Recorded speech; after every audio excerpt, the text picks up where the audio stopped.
Hello, Anomaly here, and we're back once again with some Sovereign Skies Sovereign Edition. First, a quick note, it's been a couple weeks. I'm a little bit rusty, had some life stuff came up, so apologies for the big gap between streams here. But last time we played, we had made it to the region of the sky known as Albion, where the Empress holds her seat in the city of London, and we had done a fair bit of exploring around the town of London itself, and then took off to the far reaches of the sky and ended up at one of my favorite locations in Albion, which is the Clockwork Sun. So that is where we are going to pick up again here today and see what is happening at the Clockwork Sun.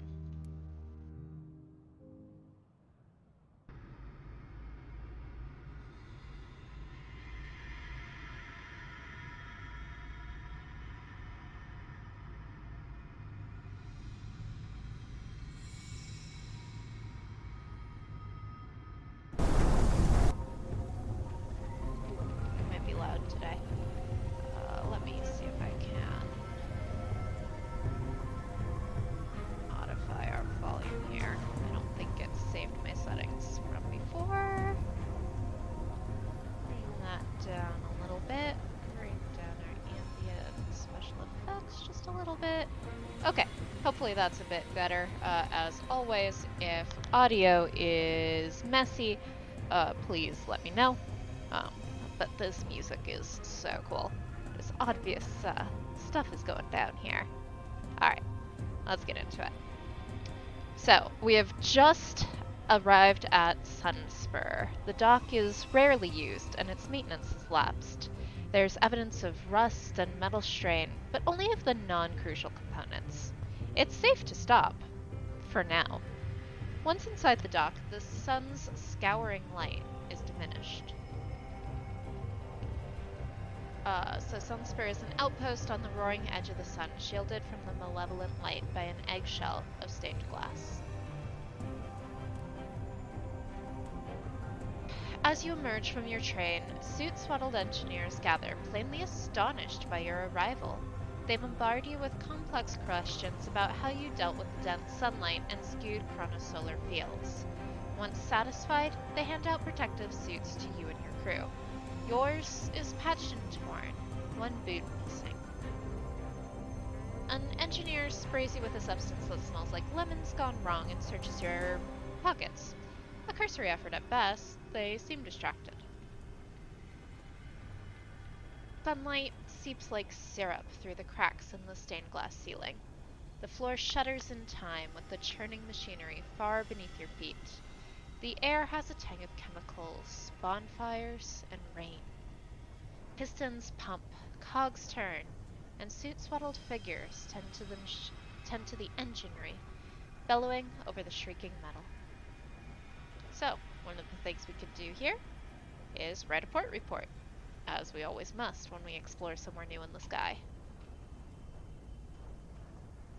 In response to your questions, the engineers shrug.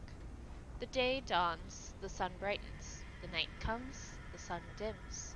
What more is there to say? Some of them seem so exhausted they can barely stand. They insist it's the proximity to the sun that affects their sleep. And we have gained a new attribute, yearning, burning, which is one that I don't actually know what it does, but you always get it the first time you arrive at the Clockwork Sun.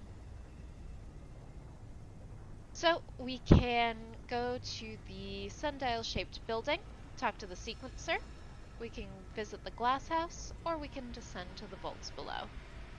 We are going to start by going and saying hello to the sequencer. Up in Azimuth. Azimuth is an enormous sundial without shadow, its roof topped by a golden shark fin Naman. I don't actually know that word. There are still stacks of yellow pamphlets on the walls. It once served as a kiosk selling tickets to sunspotters. the pilgrims and tourists that were expected to flock here. These days, it is more like a temple. Frescoes on the curved walls depict the triumph of the new sun over the old. So one of our first clues to what may have happened here in the region of Albion, the first place that London reached when they left the undersea. We've got another yearning burning here. But we won't get quite yet a good sense of what's happened in this region. Just that generally stars aren't made of clockwork. Keep that in mind. So, a figure in a yellow-colored protective suit is delivering a sing-song sermon to mostly empty pews. The dazzled sequencer looks up, delighted at your approach, and hurriedly wraps up his speech. He offers you tea, with a flash of 2 white teeth. So we could find out, who is this person? Why is he here? I'm a priest of the new sequence, declares the sequencer. The brightest truth, the wildfire that has swept Albion. He points out at the expanse of the sun. There burns a beacon, a savior, an aspect of God. We venerate the clockwork sun and its immortal architect, our Empress. I'm here to greet pilgrims and safeguard the souls of our engineers. Azimuth is also the only access route to the Sun-Shattered Dome, an exhibition hall that was built back when we received more visitors. The dome is terribly dangerous, and I advise you to avoid it, no matter how much you hear about the priceless artifacts inside. So, if we want to, we can try to go to the place he just literally told us not to go to. Or we could see what his request is. Together, we can help the less fortunate, he says. You will be compensated for your time. There are many poor souls out there in need of our help, beleaguered, ignorant masses. I've never met them, but I am assured they exist. He pauses to wipe his eyes.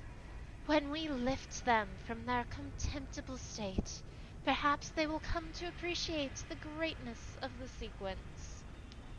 He sends an orderly to fetch a wooden crate. Once it's set down before him, he wraps the lid proudly. 600 manuals on how to correctly tie a bow tie. Deliver these to the Brabazon work world, and I'm sure they will be benefited immensely by their improved understanding of etiquette. So this is our well-intentioned package that we could take to the Brabazon work world. We do know where that is. That's actually the first place we ended up when we first arrived here in Albion. But we haven't done much there, so now we have a reason when we go back to go hang out. I don't want to go to the Sun-Shattered Dome right now. I probably could, but I don't want to.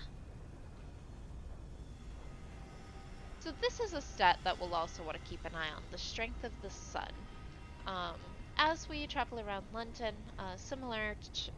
around Albion, similar to how in the Reach we can affect the fates of the company house and the Tackities. Things we do may help strengthen the sun or may help dim it. And what that'll do is something that I don't actually know, because we're starting to get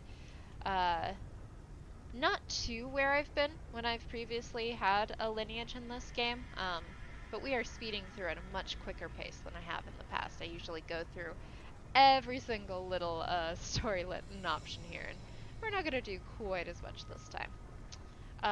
But we are next going to go to the glass house, which there were a dozen signs warning us not to go to, but we could go where we like. We're it. Captain. An isolated section of the abandoned exhibition halls has been repurposed to hold not treasures, but prisoners. Each wears a gray smock rather than a protective suit, leaving them utterly undefended from the ravages of sunlight.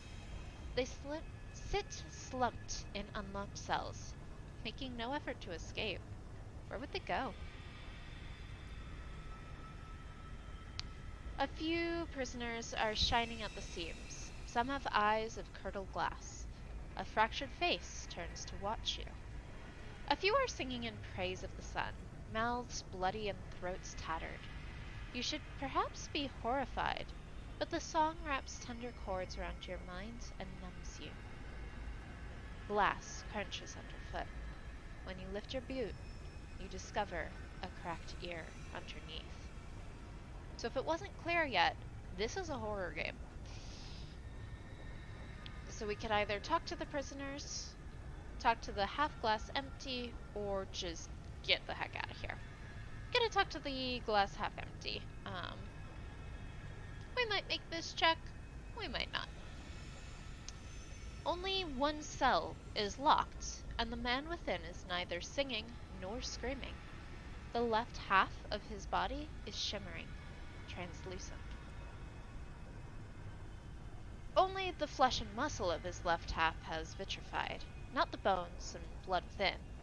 The glass is suffused with 1,000 fine frozen capillaries, like delicate red cracks running through the ice. He fixes you with an anguished stare. Get me out of here. Why was his cell locked and his alone? The others would not leave, even if they could. Their minds are lost. The empty attempts a one-sided shrug. And, well, the Empire sent me here because I was smuggling sunlight from the Neath, back before the horizon closed. When I sold it, I told my customers that the light from the clockwork sun was toxic, and true sunlight, the only cure. Ended up causing a minor panic in London. I think one of the engineers locked me in because he took offense at my criticism, though. He gestures at his vitrified body. I stand by it. So, I am curious about this story, and I want to help him escape. Thank you. His voice is hoarse, and he speaks in barely a whisper. You'll need to find a permit for my release and present it to the steward. Forged, legitimate, I don't care. So, we gotta get 3 ministry-approved permits, and take him to the broken steward to secure the empty's release. Let's try this once. What the heck? We have about 50-50 odds. It didn't really work. That's okay. You sit beside a wild-bearded prisoner whose entire lower body has turned to glass, fixing him forever in a cross-legged pose. One crystalline hand, vitrified at the wrist, has been fused to his knee. He mumbles a half-coherent account of what he's seen happen to his fellow prisoners, and what he fears will happen to him. Before he can conclude his story, he breaks into a song, the high notes coinciding with pulses of sudden bright sunlight. Yeah. Let's leave. And then the final place we can go is into the Terpsichore vaults. Vaults are safer, protected by dozens of layers of stained glass. Beneath the machine-bustling surface, you find a ring of 9 vault doors, each engraved with the name of a classical muse. It are blocked and barred behind signs saying things like vacant or under renovation, or, in one case, unfortunate chronological discrepancies. The 9th, marked Terpsichore, is the only door open to you. When you enter, your footsteps ring through the dusty barracks and abandoned canteens. These are the engineers' quarters, but they are all on the surface, working. Except one. The broken steward has been working on the sun since before it first shone. She has been here far, far longer than any of the engineers above.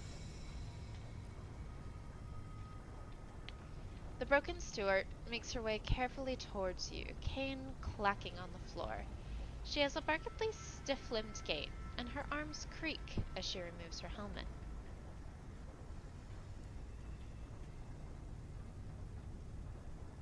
She catches you glancing at her mouth and smiles even wider.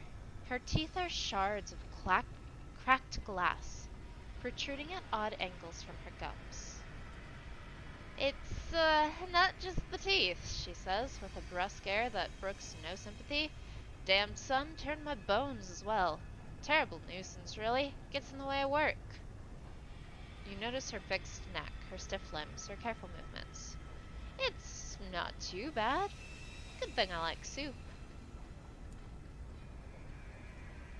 So, nothing we can really talk to her about right now, but when we come back, if we've got enough ministry stamped permits, we will be able to free our glass half empty, and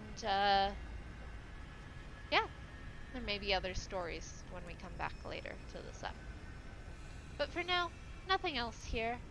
We do have some shops. We have a bargain on some munitions here, and this is a place where you can buy fuel and stained glass, but not supplies.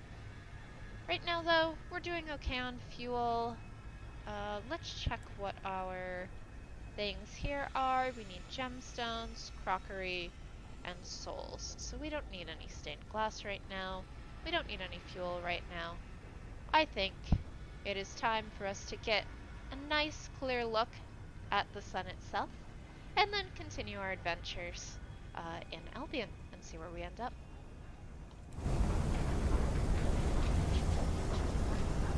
It's so spooky.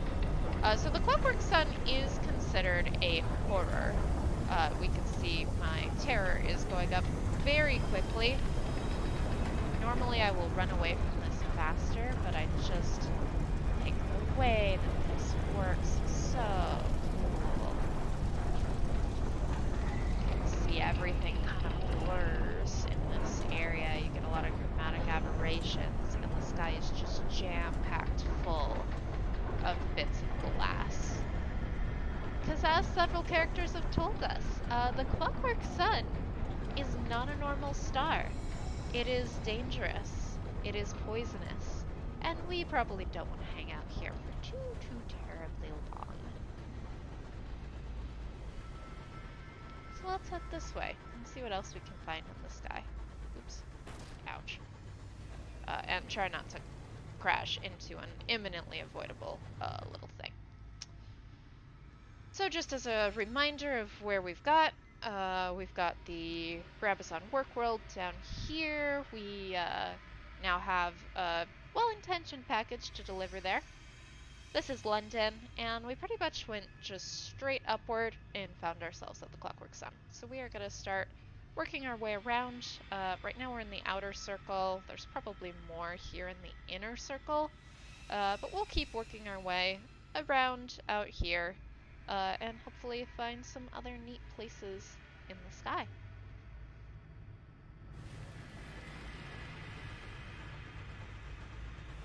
Yeah, we don't have a saying yet. As a reminder, one of my goals for this captain, obviously we have our full ambition, which is to write the Song of the Sky, but I have, not no expectation that we'll complete that, but I would be surprised if we make it that far with our very first captain. I think it is more likely that we are aiming to gain enough wealth with this run to upgrade our train. Because right now we just have the Orphean, Captain Amelia Whitlock's little starter train that we inherited when she unfortunately passed. But it would be nice to get some other ones. Ah, we are near the Ormswold right now, apparently. Oh, I know where this is. Okay. This place is spooky. Hopefully I don't run into anything that ends our run right here. But if we do not, I believe the port we can find in this area has both supplies and fuel, which would be real nice. What have we got, Bat? Up there, huh? Not gonna be a port though. It always shows me when it's a port.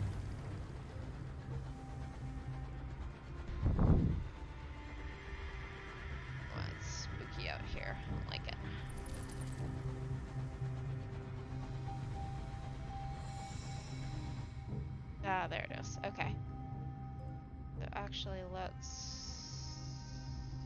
might be able to get there this way. Let's find out. Go along this wall. Hopefully we can get there from here. Running into anything too spooky. Alright, this seems promising. The sky is clearing up. Aha! We've made it. Relatively unscathed, even.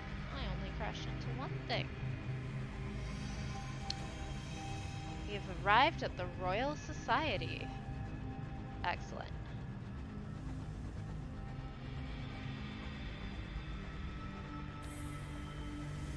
This is a wonder. And also a new port, which is always nice. That was some jitter. Alright. The Eyrie. Pretty mansions of stone and glass rise above the verdant gardens, while below, machines whir and groan. A persistent sound of hammering pounds through the air. So we could either go to the Celestial Exhibition or the Royal Society. Let's start at the exhibition. I believe we'll have the option to go to both. Oh, okay. So the exhibition is just one of these places where we can trade various resources, things we might find through the sky for money and experience. In general, that's not a very lucrative trade, and especially right now when I'm still so early in the game in a lot of ways. I am not through any companion quests. I'm only level 5. Well, I'm 10 seconds from level 6, but I am only level 5. We have a whole lot more to discover, and it's always nice to start saving up all these little resources and aspects and things that you get as you explore the sky. So we're gonna go to the Royal Society and introduce ourselves. The words Nilius in Verba are written across the stonework above the great bronzewood doors. Her renewed majesty has granted these grounds to the finest minds of Albion to work. Their purview is to invent, to hypothesize, to discover, and most crucially, to watch the stars.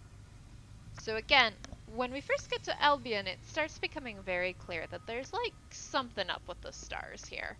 And as we explore further, I mean, one of the ambitions at the very start of this that we could choose was the truth.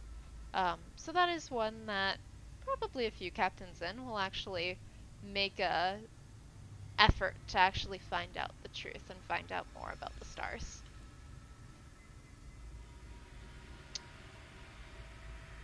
The Malfurious president greets you. He directs your attention to the new marble on the floors, to the cheerful portraits of distinguished Royal Society members lining the hallway, and finally, to the very large portrait of himself in his plush library. We do like captains here at the Royalists. We need our space, and frankly, our comforts. To think. But it is you brave souls who do the real legwork. Extremely educational. If not, our gardens are extremely fine, as is our conversation and the port. The port, I believe, referring to the alcohol, not to the fact that we can dock our locomotive here. So we can wander the gardens. Our iron is quite high, but we still only have a 41% chance of success, which is interesting. We could visit the president, or we can write a port report. I think we should most certainly write a port report, because we should always write a port report. I didn't read all of that, but that's okay. We'll read it next time we come here. Let's give it a try. Let's wander the gardens. Why not? Alas. The gardens were an early attempt by the Society to stamp their mark upon the sky. More interesting avenues for scientific exploration quickly presented themselves, however, and the gardens were left to run wild, half-tamed. The overgrown gardens are beautiful, but hazardous to the casual walker. You navigate the haha with admirable alacrity. The bronzewood maze is surmountable with the aid of a string. You are bedeviled by the little gnomes that poke out of the reeds in the marsh. It is hours before someone comes to rescue you. So we've lost some time. We stayed in the garden for a long time. Our date will be a little bit different when we leave. But honestly, that's fine. There's nothing especially time sensitive that we're doing right now. And he says he might have work. Hello, Captain! Do come in, do come in. The mellifluous president steeples his fingers. On his desk, metal suns suspended from silver frames clack in the breeze. Now, are you here about work? Or do you consider the term vulgar as well? I send reports back to London periodically, but we can't be everywhere. So much to do, so little time. Places of particular solar activity will do nicely. So, he is interested in taking our port reports from 3 places. The Clockwork Sun, Polymere and Plenty's Inconceivable Circus, back in the Reach, and the House of Rods and Chains, which I believe is in Eleutheria. I've never actually been here, because I've only been to 2 of the 4 regions. Don't know why, I just never made it that far. We will go to Eleutheria in this run, maybe with this captain, maybe not. I do know it is a increase in difficulty, and since I'm not familiar with it at all, our first attempt will probably go exceedingly poorly, which is part of why I want to upgrade my train before we attempt that, just so I can have a little bit more reserves of fuel and supplies and crew and maybe a better weapon, just so we have a fighting chance at not just immediately getting killed by a scribe spinster or something worse. So I am actually going to go ahead and deliver this port report here instead of taking it back to London. We can always go get another one if we want. The Melliferius, Sic Transit Gloria Mundi. I have to look up that Latin. I don't remember that off the top of my head. The mellifluous president folds up your report neatly and tosses it into the fire raging in the hearth. A bead of nervous sweat courses down his forehead as he watches it carefully, not looking away until it is asked. I see. Very good, Captain. Very good.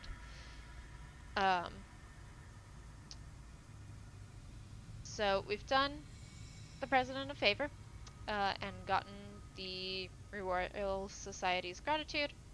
Pays us 1,000 for this report, which is honestly a great price, which is why I'm not too worried about taking that one back to London specifically. And this also increases the strength of the sun, so we've improved the Clockwork Sun a little bit by doing this. But why he's nervous is a question.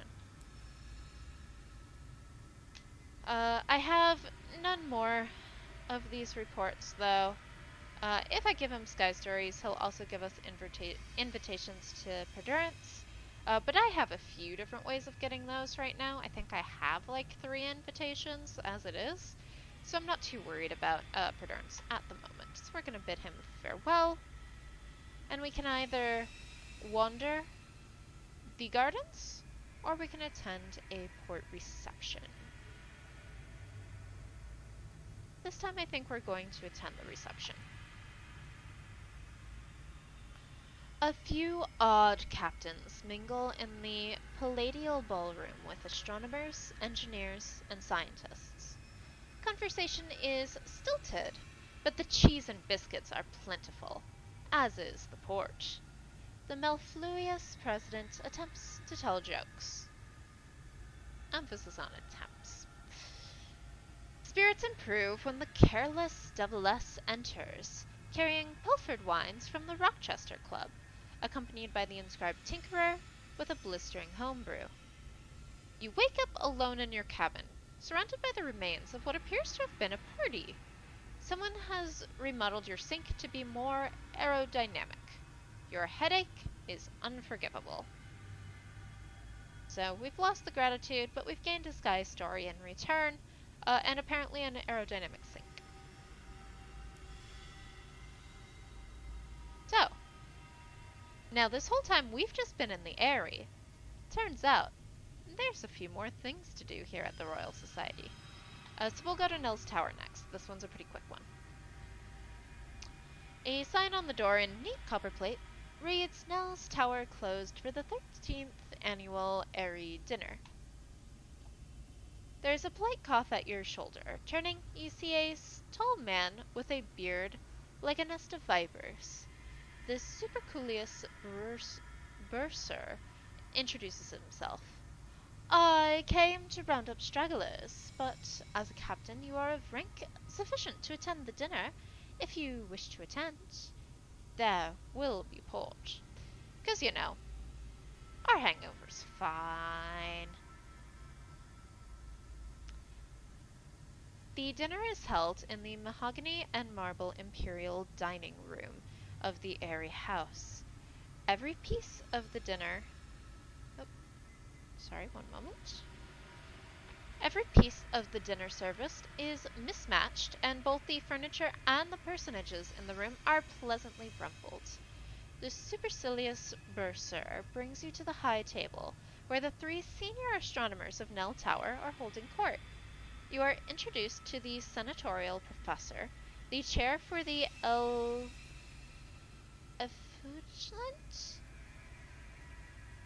effulgent sciences, and the lecturer for imperial affairs as the first course is served. Speaking of game pie, way too much port, or we could just eavesdrop. We are in need of more supplies, so I'm gonna take the free supplies in this game pie. The meat is rich, as the Burgundy Reach wine's popular in the saloons of London these days. It has been cooked in its own juices. Now the flesh is as tender as the reassurances of one of Magdalen's attendants. Cantankerous, don't you know? The lecturer in Imperial Affairs remarks, slicing into our own portion. The first course ends with a great smacking of lips and a great feeling of goodwill towards the chef. The supercilious bursar passes the dish of buttered potatoes with an oily smile.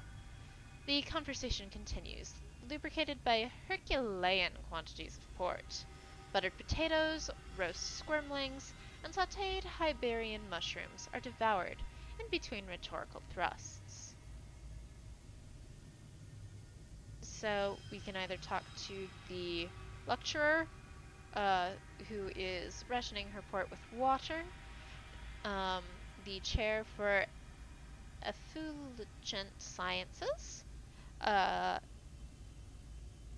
who is wild currently, or the senatorial professor, who is smiling slyly under his blindfold between slurpings of mushrooms. He appears to enjoy playing the devil's advocate.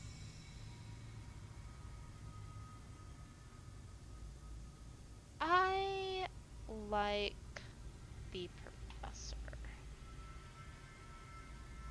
He grins broadly at you as you find yourself arguing for the abolition of astronomy as a charlatan's art. You must have done adequately, however, for he toasts you once you finish, before he resumes feeding his large pet spider beneath the table. The second course ends with the lecturer in Imperial Affairs telling a rather ribald joke, and a hearty toast to the continued health of all present.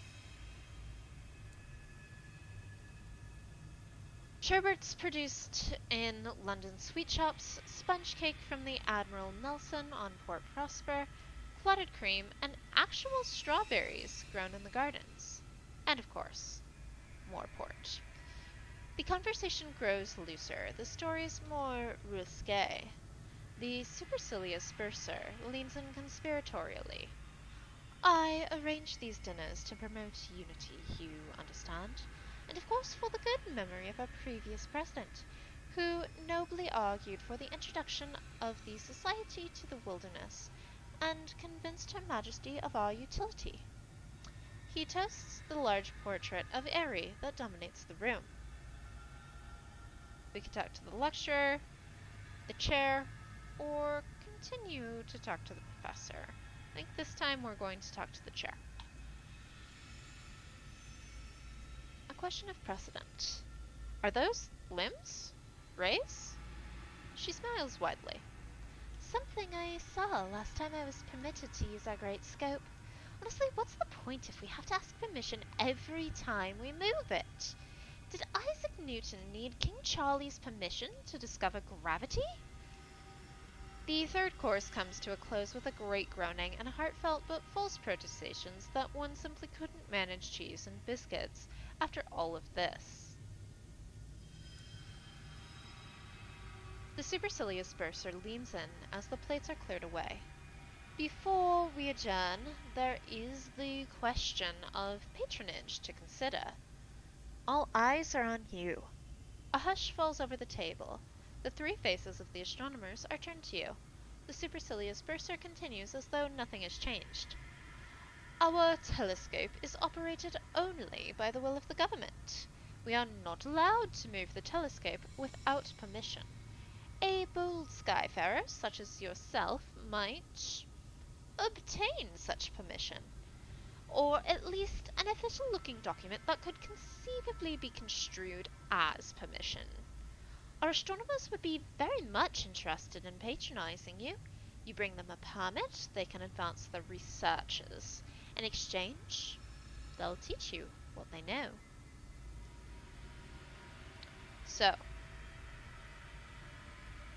we can either choose the appointee of London herself, the chair for the Elfugent Sciences, the wild-eyed one who specializes in the habits of the stars, or the blindfolded astronomer of old London.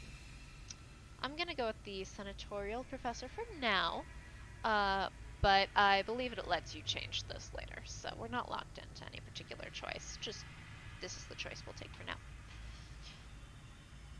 He reaches out to shake your hand. I shall endeavour to instruct you more kindly than I was. I hope I shan't give you cause to regret your choice. He smiles thinly. Now, come to the tower whenever you wish to begin. Bring a permit if you actually wish to make use of the telescope. We now have a patron. And we can observe the clockwork sun. We can get permission to move the telescope, or we can switch. We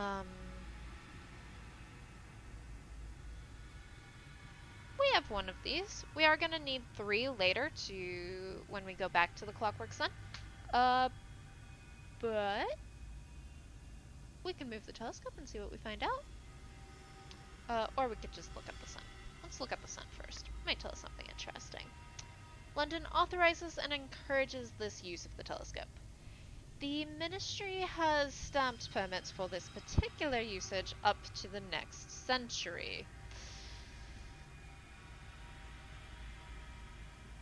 The sun's rays shine from Albion's farthest corner to London in all its glory. Gold as bright as a king's hoard furnishes the empire in radiance. The sun never dims. You draw away, bedazzled. Now it says the sun never dims. Let's see if that remains a true fact.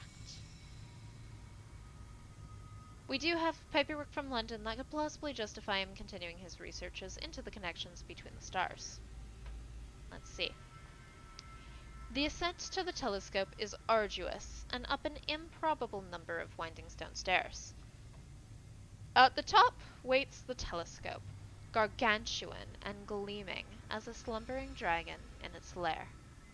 The professor bounds up the last few stairs and hurries you to pull the chains that raise the dome, while he fiddles with the machinery to lower the telescope to eye level.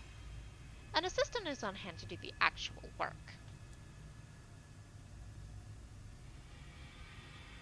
So, and he has now done some work, and we can read over his report. Progress, slow and inexorable as the spinning of a spider's web, but progress all the same. A stray observation based on the patches of luminosity in the sky and the corresponding darkness between others. The constellations are politic. We've gained 2 savage secrets. So, we must wait, and we must have more ministry stamped permits before we continue our research into the sky. And that's about all we can do at Nell's Tower for now. We can go now to the Rochester Club. And here is where our incautious driver wanted to do their secundament, which I believe was also what they wanted to do to further progress their story. Or no, they want to go to Old Tom's Well. Okay, we're going to keep them on board for now then.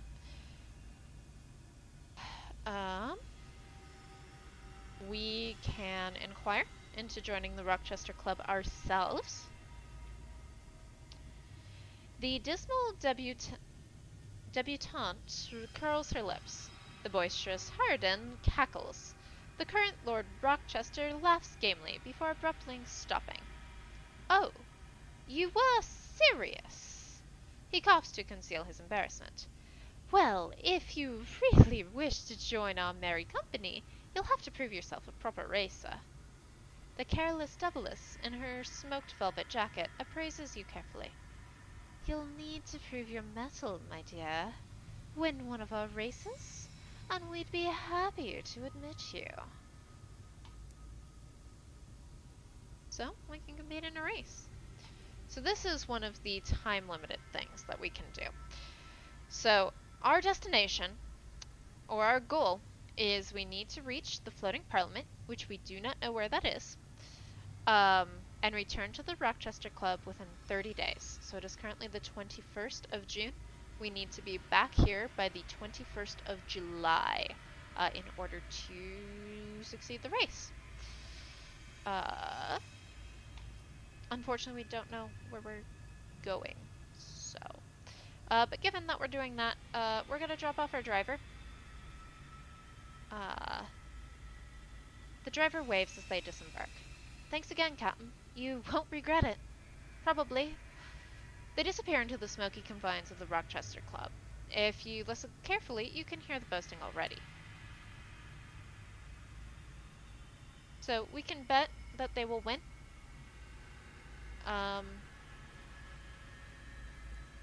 So we will let them compete in a race as well. And again, when we come back in a month, we'll find out how they did. So we are actually racing against our own driver right now, but I'm good with that. There is also the clubhouse. There's nothing interesting there. There's the Portsmouth house, which has some workshops and some things, but I know we don't have the resources we need really for this. We can get experimental modifications here and buy some equipment that we can put on our train, which is real weird. But cool. It's cool, but it's weird. It's cool and weird. We are going to buy another fuel, buy maybe 2 more supplies so we don't run out of the sky. And let's put you on as chief engineer and you on as signaler for now. We have too many first officers. That's okay. So we also have one of our signalers is off on secundament. I think one of our engineers is off on secundament. We have a lot of people who hang out on our ship. We're doing a lot of starlets right now. So let's see if we get very lucky and manage to find the floating parliament, go there, and come back within 30 days. This is the trickiest port because you can't drive out forward, so it is very, very easy to accidentally crash while leaving. It is very annoying. So I am sure at some point I will do exactly that thing and will be very embarrassed about it, but it will happen anyway, despite me knowing that it will happen. And that is just how it's gonna be. Alright, and let's get lost in a labyrinth, shall we? Oh, it's so spooky. Where we came in from? No. This is a different direction. That is good. We don't want to go out where we came in, because that doesn't help us explore at all. The Ormswold is so spooky. McFarland Glen. Why have I not leveled up yet? We are so close. Please let me level up. Ooh, this is a dead end.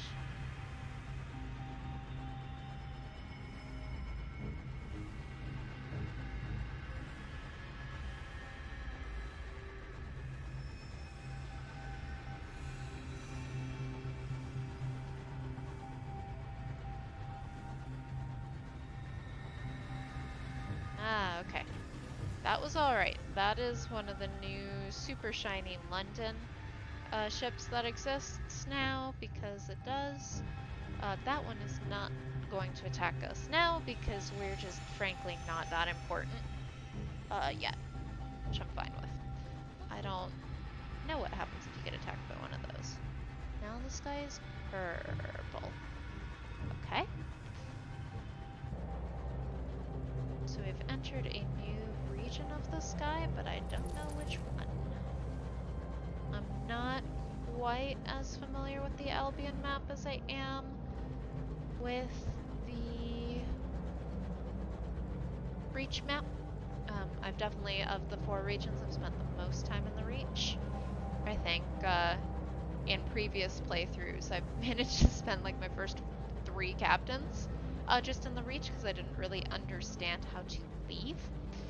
I don't recommend doing that. I recommend doing, you know, some stuff in the Reach. Definitely explore there. I probably moved on to Albion a little bit sooner than was wise. Oh boy, I don't like this at all. Leave me alone. So it's a marauder, just like marauders in the Reach, except these ones are a little bit meaner.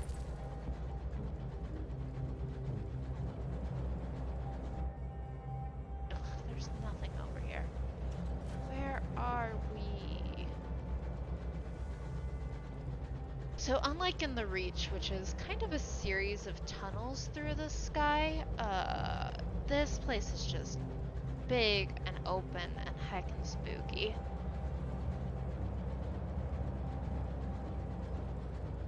There's nothing out here. Oh, we are gonna drive out of the world. Let's not do that. This is much closer to the... Are we... there? Are we above the Z? Is that where we are? Are we... Where are we? I have no idea. We might be near Wortlesby? Scout, do we have a port? Oh, we have a level up. We have something tasty. Alright, let's do a level up real quick. We have a new facet to take. Take a facet. What we got?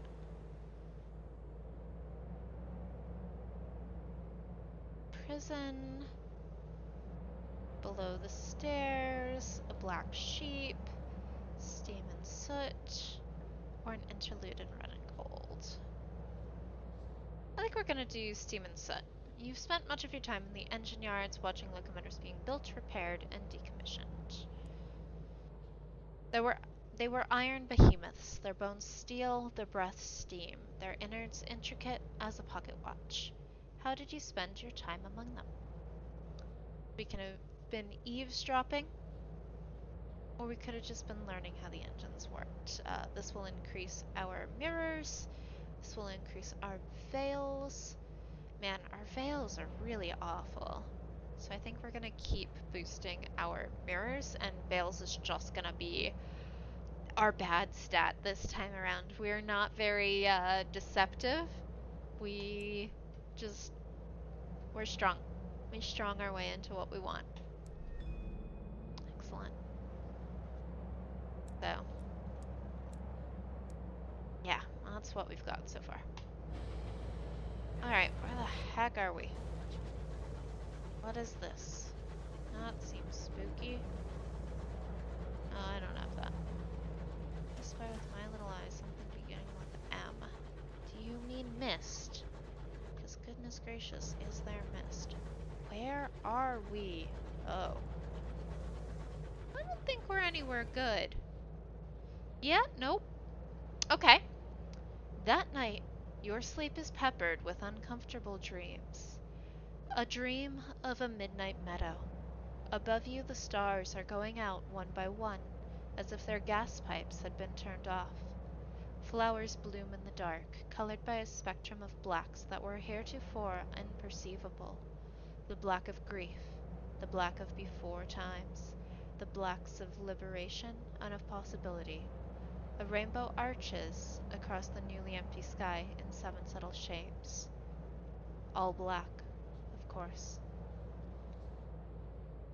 So we could try to seek company, because our crew is mostly crewed by the living, which implies that there is an option in which your crew is not. Or we can commit our dreams to the captain's log. Let's see if we can seek company. Oh, we can. Excellent.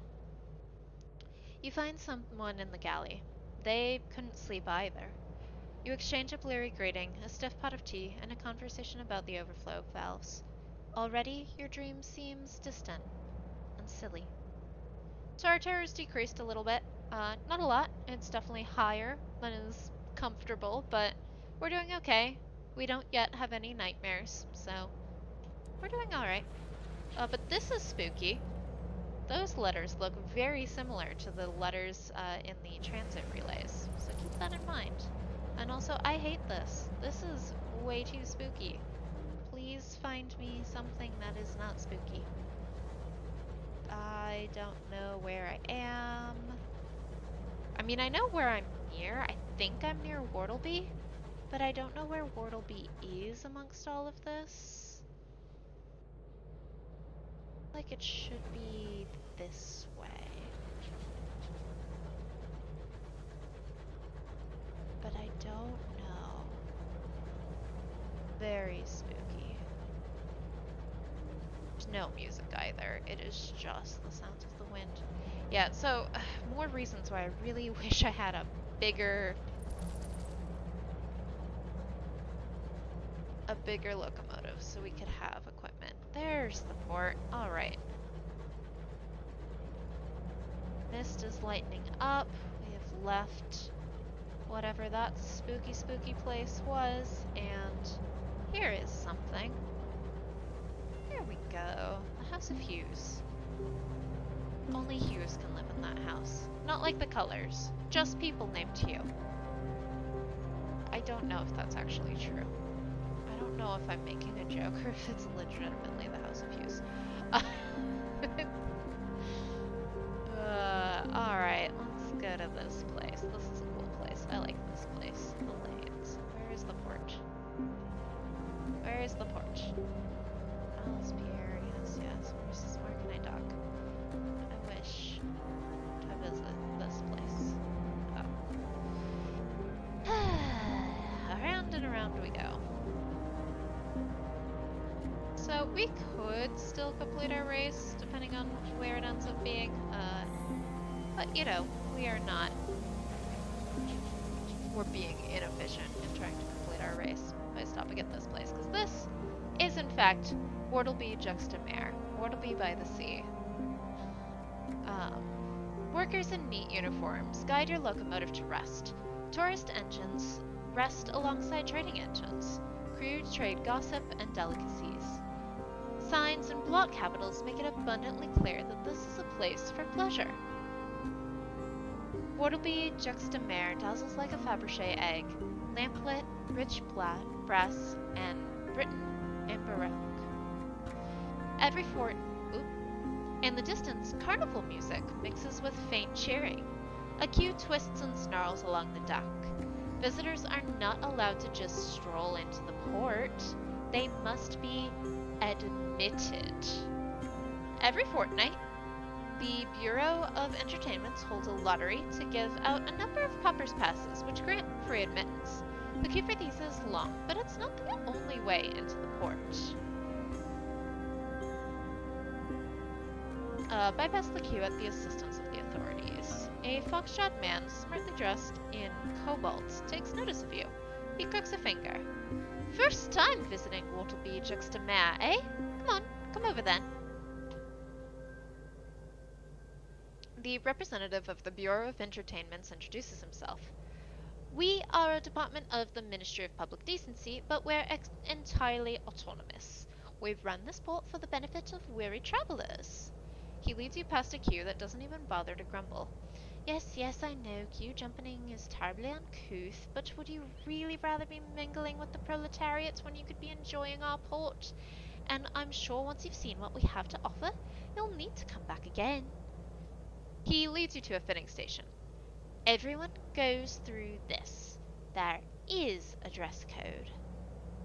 The Bureau of Entertainment wishes to encourage industrious captains to patronize the port.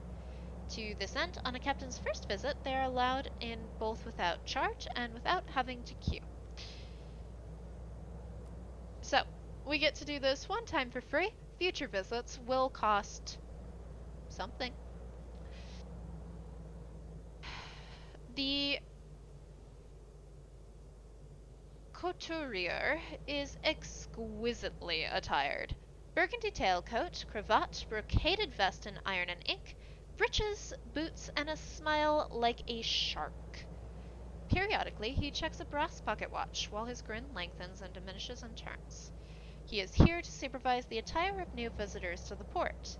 In Wortleby, everyone dresses up in the heady styles of 50 years ago.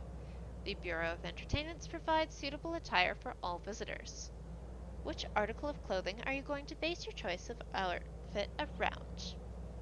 This has no impact on the port, it is merely an outlet for your whimsy. Since it's our first time here, let's receive an explanation of what the heck is going on. The couturier flicks a glance at you. I'm sure you know this spiel, but I'm obliged to repeat it. In a droll voice, the couturier, who could have been anywhere between 17 and 39, explains, Wortleby Juxtamare is the perfect holiday destination, enhanced by visitor adherence to the dress code. Do not fear, it is all to enhance the experience you have while with us. In addition, and as a reassurance about the stringless nature of our generosity, I should inform you, the mists are corrosive and will eat through your regular garments. We provide access to a full wardrobe of coats, waistcoats, frock coats, dresses, dress shirts, breeches, boots, bustiers, and more, all to ensure your own remain intact. We love to see familiar faces. It wouldn't do to put you off.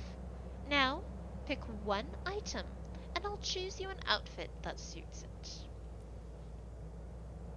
So our whimsy, we could have a hat, a dress shirt, why not both? A finely tailored coat, a skirt or a kilt or breeches or a bustle, or fabulous footwear. I feel like, for our first visit here, the only correct choice would be a hat. The courtier summons a pair of pale children, their stained-glass eyes a palette of emerald golds. They'll help you with anything you need, Captain. No favor too big, too terrible. I'd ask that you don't request a blatter as a hat, however. I hate training new help. His assistants are as attentive as they are silent. Reverently, they offer possibilities in fluttering headgear. Fascinators, bowlers, top hats, even veils filigreed with milky blue seed pearls, and roses the red of a broken heart. When you finally dismiss the children, the couturier considers you for a long moment. He turns to a wardrobe and hands you several garments, all your size. Once you're dressed, he dismisses you, shooing you out into Wortleby Juxtamare. The condition of your clothes will limit your time in Wortleby. So, they act as a counter, which I think is a really fun mechanic. It's a place with weird corrosive mist. You get fancy clothes while you're here, and when your clothes run out, your time in the amusement park, I mean the town, is over. Um, one moment and we will continue.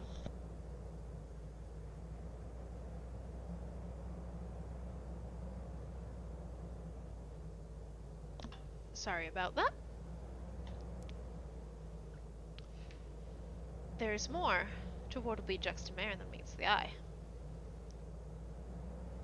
It is precisely like every other weekend destination, shabbier than advertised and bristling with ways to spend more money than you intended. So one of the things we can do, as always, is we can write a port report. Those that are anybody and those that are nobody come here to relax. The port's comings and goings could be informative. In the face of candy floss, guards are let down. Presented with this much tea, defenses are dropped. This should be a good place to gather information. Unfortunately, the screams of the donkeys render eavesdropping impossible. Still, even by itself, a list of visitors is certainly worth something. So, we can visit the beach. We can explore a tiny lane bedecked with shops. We can wander.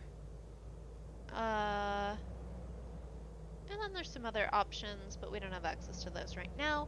So let's go down to the beach. After all, this is Wortleby juxta mare, and we would be very remiss if we did not go and view the mare. This is a beach. Of course it is a beach. What else could it be? It is a stretch of pale particulates and roiling mists. The air smells of salt and things that mummified in the sun, of cinnamon and licorice. It is pebbles and grains of blue glass, trendles of something curious and organic, worm-like growths tufting through the sediment. This is exactly what beaches are. Let us go ahead and promenade. Ah, isn't this nice? Inhale that crisp air. Ignore the way the licorice stink clots in your lungs, viscous as a swallow of black oil. Our terror has fallen somewhat. The longer you spend in Wortleby juxta mare, the easier it is to spot the flaws in the facade. There, another detail. Not quite right. But let us wander back. So we can now stop at a charming tea room. We could take a donkey ride. Only costs 3 gold. And we were just at the beach. We're not gonna go right back down to the beach. Uh, let's take a donkey ride. After all, how can we resist?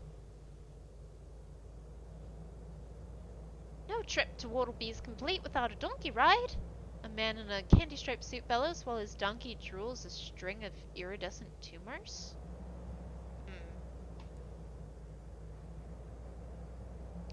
It takes you a minute, but you eventually adapt to your donkey's stilted gait. Halfway through the experience, the beast shucks its limbs, begins undulating smoothly instead along the sand. How fortunate! You are returned to the paddock of nervous customers intact and only moderately traumatized. May I remind you, Fallen London is a horror scenario, or a horror setting for a horror game, which this is a horror game. Donkeys should not lose their limbs. That's weird. The donkeys may or may not actually be donkeys. Alright. Let's stop in a tea room. Tea is never wrong. We are, in fact, quite British. Nothing but tea is served in this low-ceiling, candle-lit room, which is succulent with the smell of sandalwood and white lotus. You pick something black and bitter, and take a seat on a table opposite a train's triumphant crew. It appears traditional for patrons here to expound with a piece of cutlery, something you can slip in your pocket. A teaspoon, a butter knife, a little pot for the jam, whatever best reminds them of the tea room. As such, you do the same. No reason to be impolite.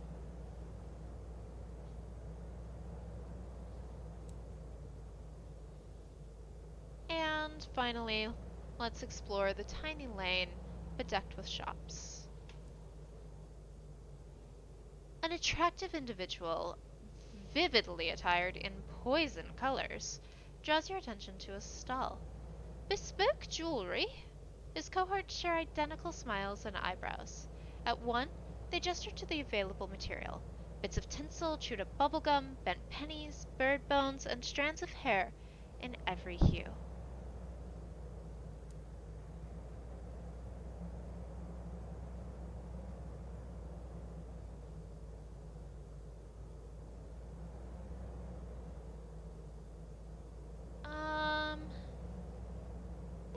let's go to the tea room one more time before we have to leave. Our condition of our clothes isn't very good anymore, but we have a little bit more time left. So we're gonna stop in the tea room one last time. It is time for us to be elsewhere. So we shall leave. Cold frisons down your spine, dragging your attention southward. Oh dear, your clothes are in tatters. Your beautiful garments are nothing but rags now. Well-dressed onlookers scoff and giggle, whisper and point. You look bedraggled, shabby, and worst of all, unfashionable.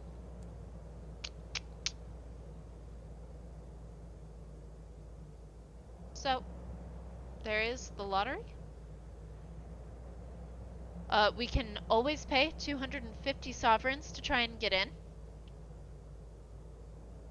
We want a new train though, so we're not gonna pay 250 sovereigns to get in ever. We could try to get in on the lottery. If I have a ministry stamped permit, I can get in. As you may be gathering, you can spend a lot of ministry stamped permits in Albion.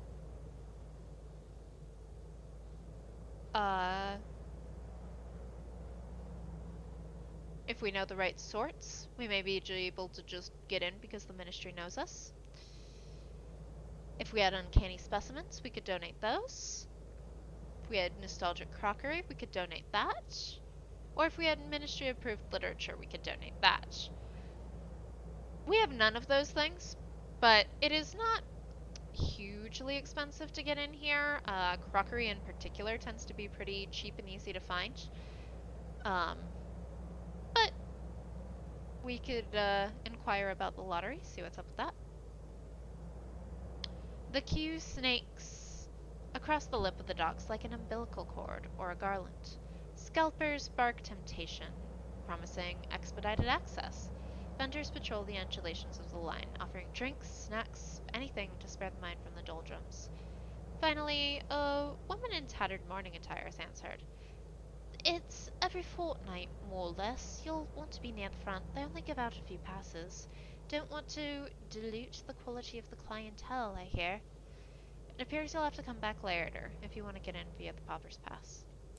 So we can't go back in right now unless we want to pay 250 gold, which we do not. We do not.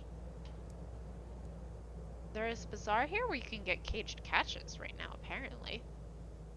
That's actually a really rare bargain. Usually you can't buy these anywhere. Usually you just have to, like, bind these, and they're kind of rare. They're 170 each, though, and I don't have anything. Yeah, I don't have anything I need them for right this moment in time. Tempting, but I think I'm gonna pass. Interesting. So what option is you could buy enough ministry improved literature to get in, but you would pay 500 gold instead of the 250 gold, so this would be twice as expensive, so not really the best way to gain your admittance to this port. I need some fuel, I need some supplies, buy that stuff. I wish we had more money, but we do not. So that is the very, very normal town of Wortleby-Juxta-Mare. There's nothing strange here. I don't know why you'd imply that anything is weird. Nothing is weird. Everything here is perfectly normal. It's just a cute little weekend vacation town. Definitely.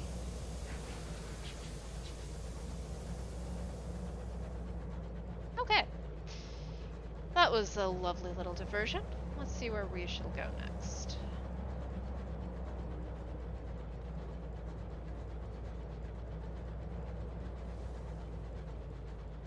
Oh, the mists are so spooky, though. We will at some point go back up to that area. I was kind of skirting around. It is something. Maybe things lurking in the dark. We cannot explore this, for we do not have that. St. Anthony's Lighthouse. Can we explore this place? Oh, we can. Okay. The lighthouse looms out of the mists like a pale candle. Its light burns a searing path, breaking through the wispy susurration of the fog. A single platform clings to the lighthouse, allowing for engines to dock. The upper gantry hangs far above it like a sentinel. A pair of elderly keepers maintain the tower. They permit guests use of their coveted fuel house. It's not much of a generosity.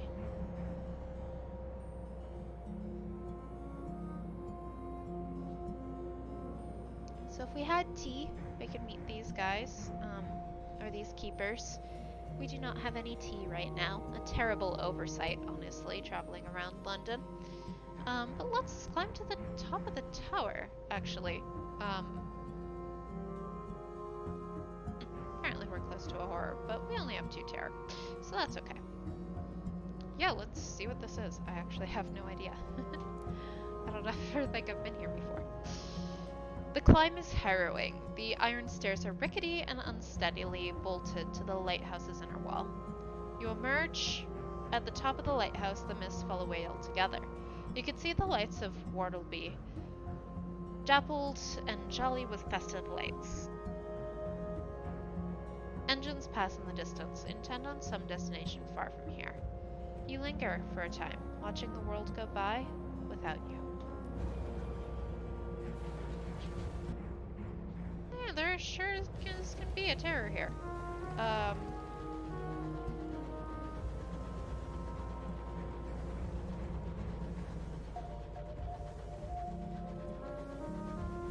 don't know what the terror is, but they're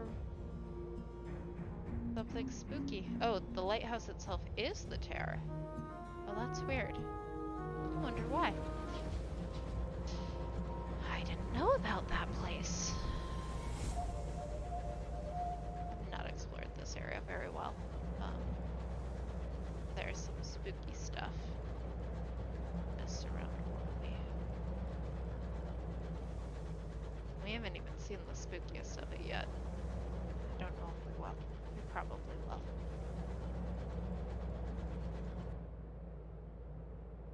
Okay, well, we'll keep tootling. Let's run.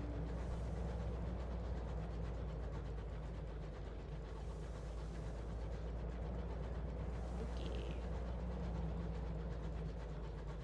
Again, we don't have the resource for this. That requires butchery. Oh shoot. Ah! Horrible. Terrifying. I hate it. Goodbye. Ah! Oh no, I don't want to fight you. Leave me alone. I'm afraid. Where are we going? I want to go somewhere nice, please. Oh right, we're in Fallen London. Nowhere is nice. Near Perdurance now? Where are we? Oh, we might be near Perdurance actually. That'd be nice. That's actually a really convenient location. Yeah, we are at Perdurance. Okay. Okay. Yeah. Great. Okay, we can go under this. Yeah. Okay. That's actually really nice to know that this is here.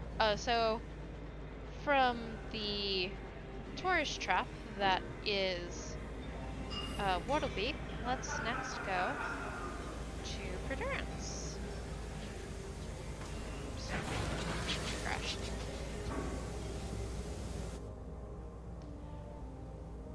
On approach, Perdurance looks like an opulent mansion caught partway through a genteel explosion.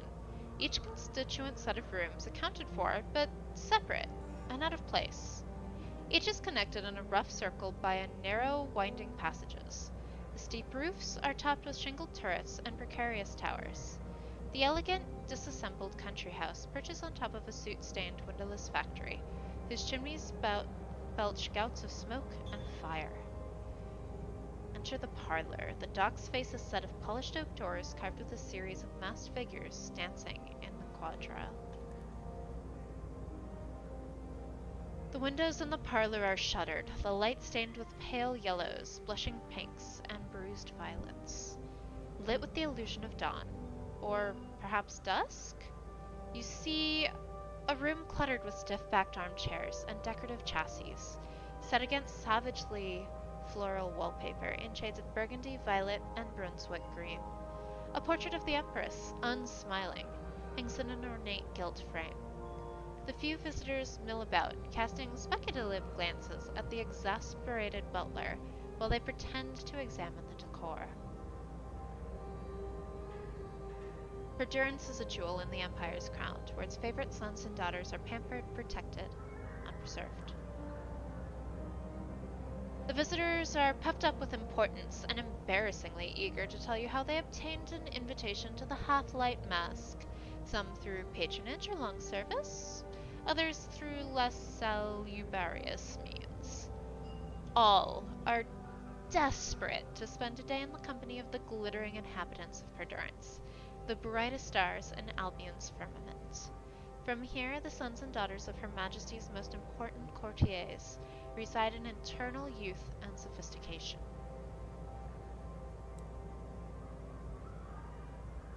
So we actually have one invitation to Perdurance. We can actually go here, which is pretty cool. Let's first, though, talk to the exasperated butler, learn a little bit more about what's going on here. He appraises you with an officious disapproval that testifies to years of devoted training. Yes, and, he demands. He leafs through a leather-bound logbook to make it clear that he is in fact terribly busy. So we could ask about what this place is? He sighs. This is Perdurance, the home of the Half-Light Mask. Here, Her Majesty has created a single perfect day, wherein the finest examples of the Empire's youth may reside for all time. At the day's end there is a grand ball. When it is over, the day is spun anew with fresh hours, and it all begins again. No one who resides here will age even a single day. Visitors are permitted, of course, relatives and a select few others, as long as they have an invitation. And how does one gain an invitation? If one must ask how to attain an invitation, one probably shouldn't have it. Typically, they are granted to the relatives of residents. However, the Ministry of Public Decency may award invitations to those who have served the Empire. We also receive an unusual number of visitors from the Royal Society. An invitation permits the bearer entry to a single instance of the mask from morning to evening. You thank him, but he clearly wishes to impress upon you the grandeur of the matter. It is a great honor to be invited here, and even a greater one to be awarded with a residence. The Empress is most generous with her favored servants. He gives you a sharp look and adds, and we are all her servants, are we not? Ask about the debutees. Why, they are the sons and daughters of Her Majesty's most valued, most trusted counselors and confidants. The residents want for nothing, they fear for nothing. They will not grow old or no care or worry. They will be preserved forever in the flower of their youth and innocence. These are the gifts that Her renewed majesties to grant. Can they leave? Why on earth would they want to do that? To do so would seem remarkably ungrateful. Goodbye, he says, in the tones of one who has been relieved of a terrible burden. Let us actually go ahead and attend one singular instance of the Half-Light Mask. Through the Empress, straight on till morning. The portrait of the Empress swings open, and a succession of brightly dressed debutees, sour-faced chaperones, and prim servants stumbles into the parlor. They have barely a moment to rest their feet and take a sip of tea before a panel of wallpaper slides open, the dark maw of a sharply curving passage just visible in the dawn light. The exasperated butler snatches the invitation from your hands. Remember, your invitation only lasts one day. It is a warning, but it sounds a little wistful. He propels you forward to join the court and its procession. You emerge a little tender into the morning. So, there are many things that can be done in Perdurance, all of which require an invitation. But the reason why I really wanted to come here was to progress our story with the Incognito Princess. The morning room is a grander version of the parlor, presided over by the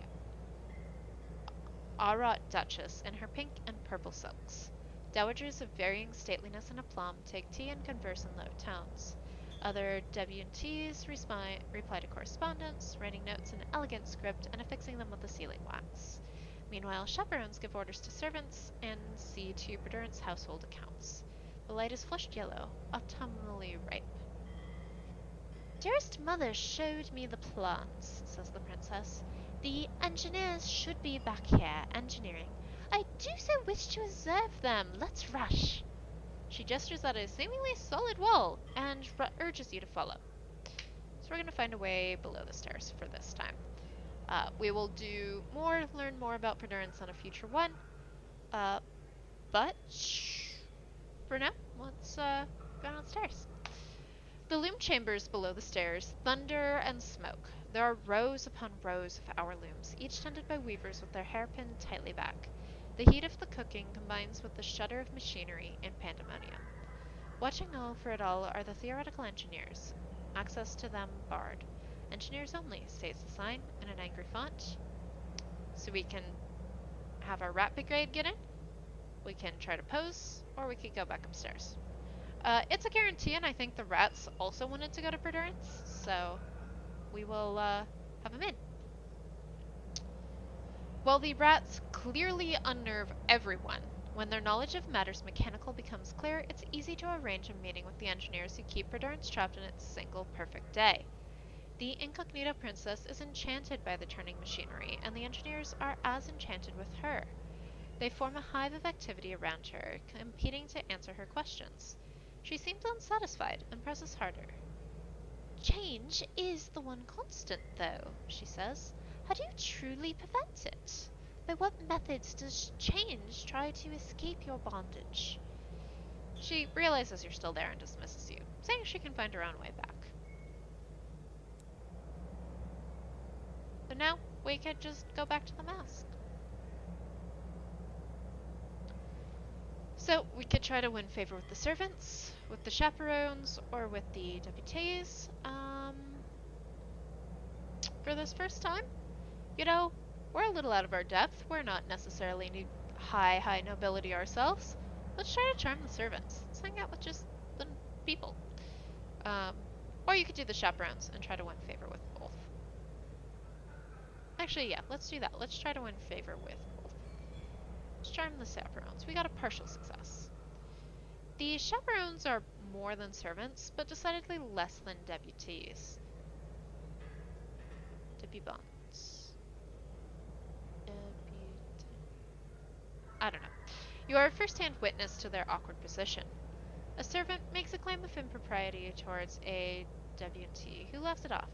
A chaperone hurries over to prevent the incident from escalating into a scene, but there are no witnesses. She casts you an imploring look. The consequences will be far less for you, a visitor, only here for a day, than for her, who must remain here always. So we can dismiss the servant's claim or uphold it. Like I said, I kind of want to gain favor with the servants, so let's support the servant's claim. The debutante flushes and is escorted away by the chaperone. They will miss the evening ball. The servant thanks you before the chaperone ushers them back to work. One of the dowager duchesses rings a bell. Conversation halts with practiced suddenness. The morning is over.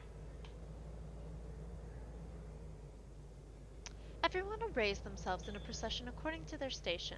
The dowager duchesses at the front, debutantes just behind, then chaperones and visitors, and the servants bring up the rear. There's much jostling for position within each group according to rules that you cannot begin to fathom.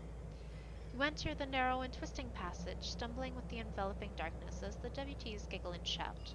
With each step, the shrieks of hours being spun backwards resonates through your body, leaving you shaking and worn. You emerge blinking into the dazzle of afternoon.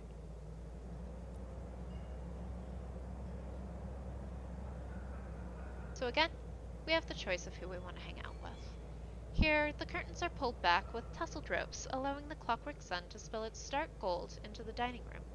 The long table is set with rows of gleaming china dinner plates, patterned with delicate florals. Silver cutlery, polished to a high shine, gleams atop the pristine tablecloth. Servants pour endless glasses of watered wine, or carry the next in a stream of elaborate dishes. Oof. You inquire whether he has some malady or ailment, and he fixes you with a bitter look. An ailment, indeed. Its name is perdurance. He subsides after this utterance, and you eat in stilted silence. The Dowager Duchess gives a small nod, and the entire company rises as one. Twisting and turning, a passage opens beneath the china cabinet, and the procession forms once more. You take a breath and step to the close, stifling darkness, trying not to fall behind as the passage contorts and coils. With each step, the shrieks of hours being spun backwards resonates through your body, leaving you shaken and worn once again. You spot a figure masked in featureless black, their face covered by a smooth oval of polished obsidian. Who are they? It is an enormous relief to spill out into evening at the grand ballroom. Everyone finds their place without a murmur, and courtly life is resumed, almost as if though the terrors you just experienced never existed. It is time for the ball. Hanging from the ceiling, the grand ballroom ceiling, is a vast ormolu gasolier, its spidery arms decked with crystal-cut drops.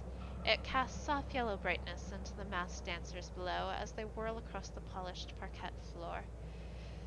Music blends with the hum of genteel conversation and the stiff swish of starched crinolines. That's hard to say. That's a bit of a tongue twister. The stiff swish of starched crinolines. The half-light mask is in full swing. There's barely room to stand, much less to move. Let's try the chaperones one last time. Oof. Not a good run-in for Durance. European assassination between the deputies is deemed entirely too modern for the chaperones' stated tastes. They watch you warily, as if, at any moment, you might decide to use the punch bowl as a bath.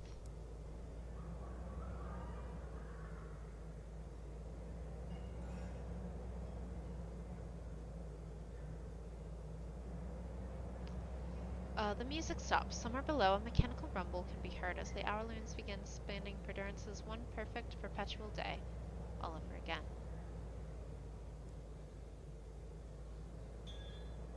One of the blacked-out ballroom windows opens to reveal the passage behind the parlor at dusk. Or perhaps dawn. The keening of the hours as they are spun backwards makes your legs weak and your heart pound. You feel unaccountably wearied. You spot once again a figure masked in featureless black, their face covered by a smooth oval of polished obsidian. Who are they? You enter the parlor through the portrait of the Empress and limp away, sore-footed from dancing and stumbling through the dark. Behind you, the members of the Court of Perdurance clatter and take tea and make ready to begin their day anew. For tonight, and every night thereafter, is the half-light mask.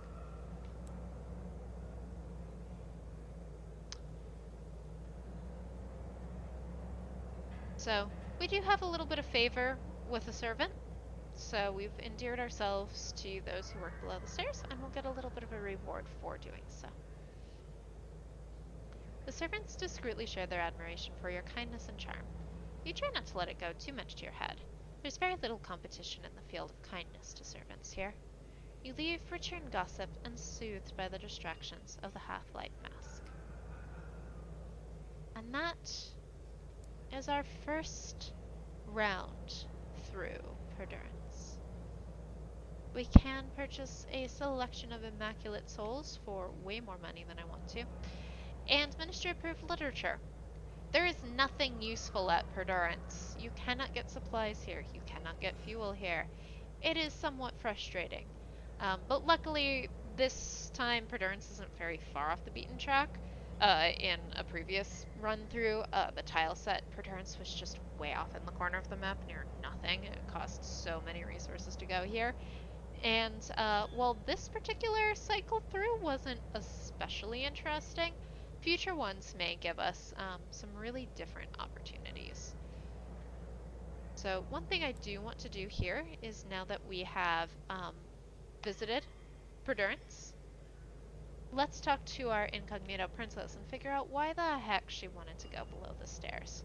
But give me just one moment before we do so.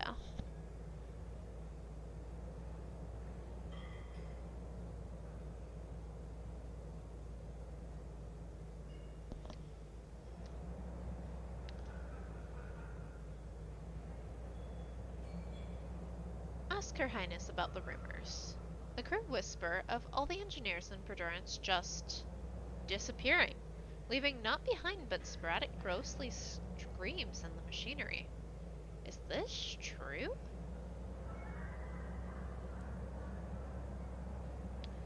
24 starlings buzz around the princess's quarters. It takes some time to make yourself heard. It's not true, says the princess, gesturing at a short woman with tall hair and spectacles. My friend was an engineer. She hasn't disappeared. She's right here. The analytical suitor sits, staring adoringly at the princess. However, I am glad you're here. I understand a new poetical movement, inspired by the more melancholic strands of the celestial school, is meeting in Wortleby just a mare. I wish to better study this notion. Sadness? It is quite beyond me. She smiles, and you're outside. So, our next stop with the incognito princess is actually where we just were, over in Wortleby Juxtamare. We're not going to head back there directly. We are still technically competing in a race. We may or may not make it. We're about 9 days into our race so far, and we still don't even know where the floating parliament is. But we will go back there. There are definitely reasons to do so. Oh! Our aunt is here! Hello, aunt. Why is our aunt here? Dear God. Somehow, she has found her way to the high wilderness. She's trying to get your attention with the frantic raving of her horrible hat. I know you've seen me. Listen, I've quite exhausted my possibilities here. I'm a serviceable quartermaster, I have friends everywhere, and my scones are to die for. How's that for a curriculum vitae? Now, let me aboard. Is she even your real aunt? Either way, you'll have to deal with her. We could recruit her later, although we risk her wrath. Or we could spend a savage secret, and she does make a damn fine scone. So yeah, let's get our other quartermaster. Why not? She smiles with sincere delight. Here, take my bag. Her bag is very heavy. And my hat. Her hat is also very heavy. Your crew are alarmed as she boards your engine. Their alarm only increases when she begins to pass comment. After a thorough survey of your locomotive, she graces you with a smile. There is work to be done. She's extracted gossip from you before she's even boarded. This woman is skilled. So we now have the inconvenient aunt, who is, without a doubt, one of the most hilarious of the officers you can recruit. She doesn't really do what we say. We kind of do what she says. It's gonna be great. We love us, the inconvenient aunt. She has taken over one of your nicer cabins, which she has ruthlessly redecorated. There is a preponderance of ugly ornaments, balanced precariously on tiny tables. Hideous anti-massacres adorn every available surface. Your aunt occupies a felt armchair in the center of the horror, where she spends her time either knitting or solving truly mind-boggling cryptic crosswords. I'm rather busy, she insists. Perhaps if you tell her something ghoulish, she'll pay attention to you. So yeah, we're gonna spend a tale of Sarah and talk to our aunt. Good lord, are you alright? She immediately bakes you a batch of scones. She doesn't even comment on the order in which you apply the cream and the jam. I know what will cheer you up, she says briskly. I've been invited to a little soiree by Bunty, an old school friend. I think she's head of the Deniable Constables now? You'll come with me, won't you? It'll take your mind off things. I must warn you, though, it is a very particular evening.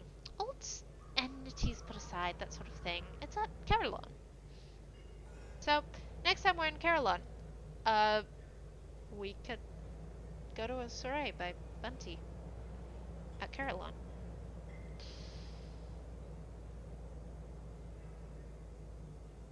And she, too, wants us a condiment. Just an idle thought, she says, presenting you with a new batch of sourdough loaves. She frowns at the consistency of the bread, as though she expects it to get its act together sharpish. But if you wish to make full use of my full arsenal of talents, you might want to grant me shore leave at the Most Serene Mausoleum. Her eyes gleam between her horn-rimmed spectacles. I have ideas, but if you think they're more valuable aboard your engine, that's up to you. So she could generate barrels of unseasoned hours if we leave her at the mausoleum, which we also have not yet been to.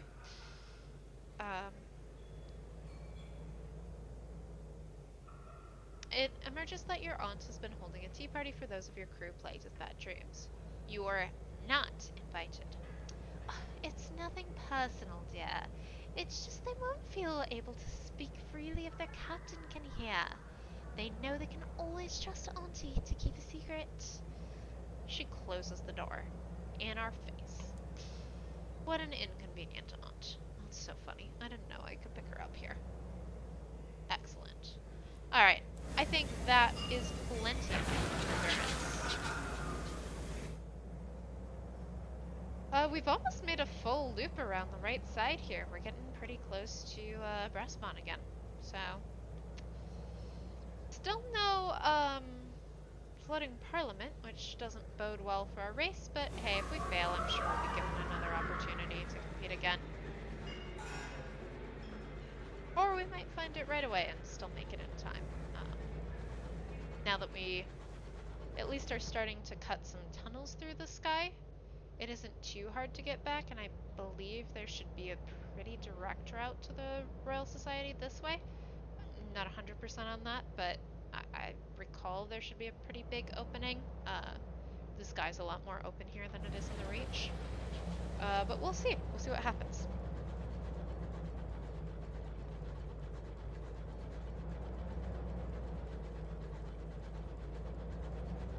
Some more of Her Majesty's ships. Our terror's doing great. Both Wardleby and Endurance are fantastic at clearing out some terror. Hi, I hate it.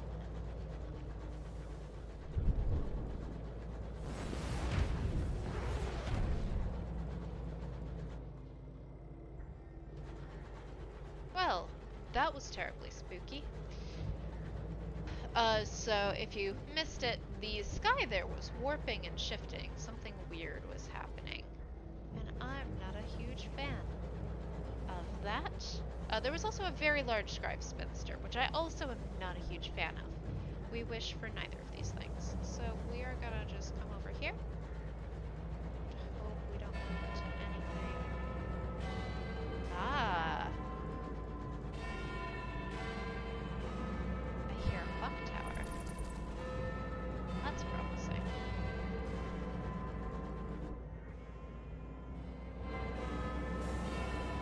I'm actually gonna... Well, A, we're gonna run away from this marauder, because I don't want to deal with that.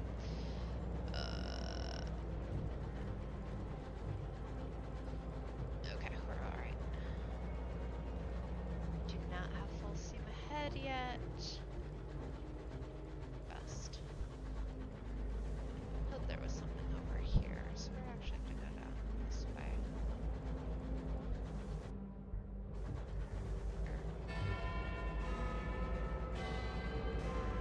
very promising for the flooding parliament.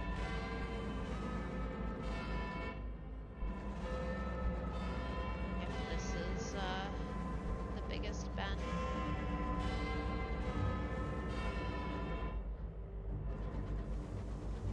Might not be close to the biggest bend. Huh.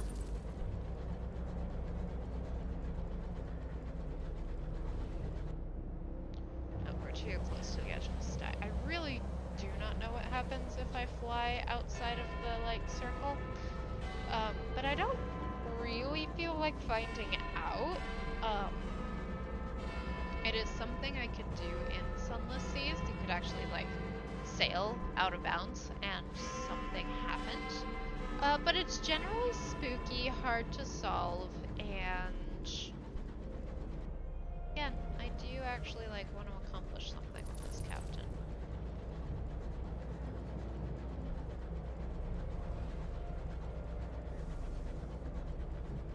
Not close to the biggest bend? I thought we were close to the biggest bend, but maybe we're not.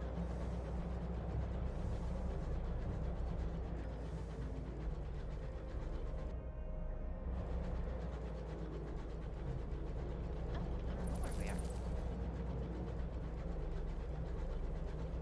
That's a big Kantaraki. I don't like that. Right? Really don't want to deal with that thing.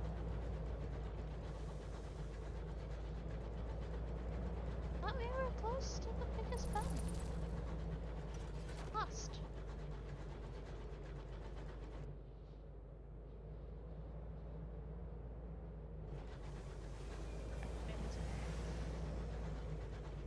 I don't know where we're going.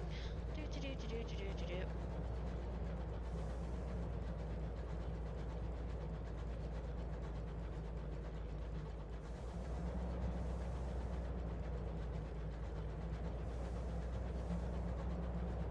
Oh no, we are close to floating parliament. Okay. Yeah, the very biggest of bends. Here we go. The Tower of Chimes. Here it is. I knew we were hearing the biggest of bends. So, obviously something's gone quite wrong. Ooh, bats. Ooh, those things are fighting each other. Don't fight me.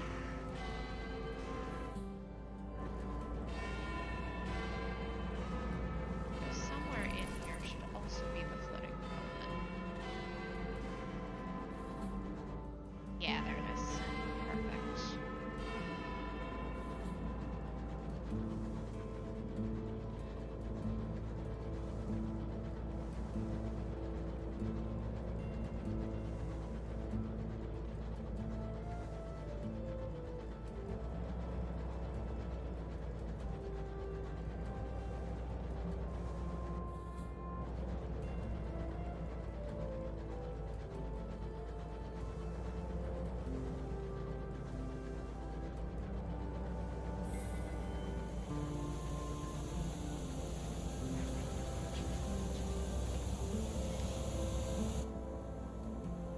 Small Gate. The ancient palace drifts through the void, a monument to British democracy and the greatness it believes it brought to the high wilderness. An elderly guard watches with suspicion on you, Doc, but relaxes at the sight of fellow Londoners. The Empress shipped the Houses of Parliament brick by brick from old London to the high wilderness to help her govern. It didn't take long for her to grow weary of the questioning of her authority and have it severed from London. Parliament now drifts free in this distant corner of the sky. It continues to pass laws, but hardly anyone pays attention.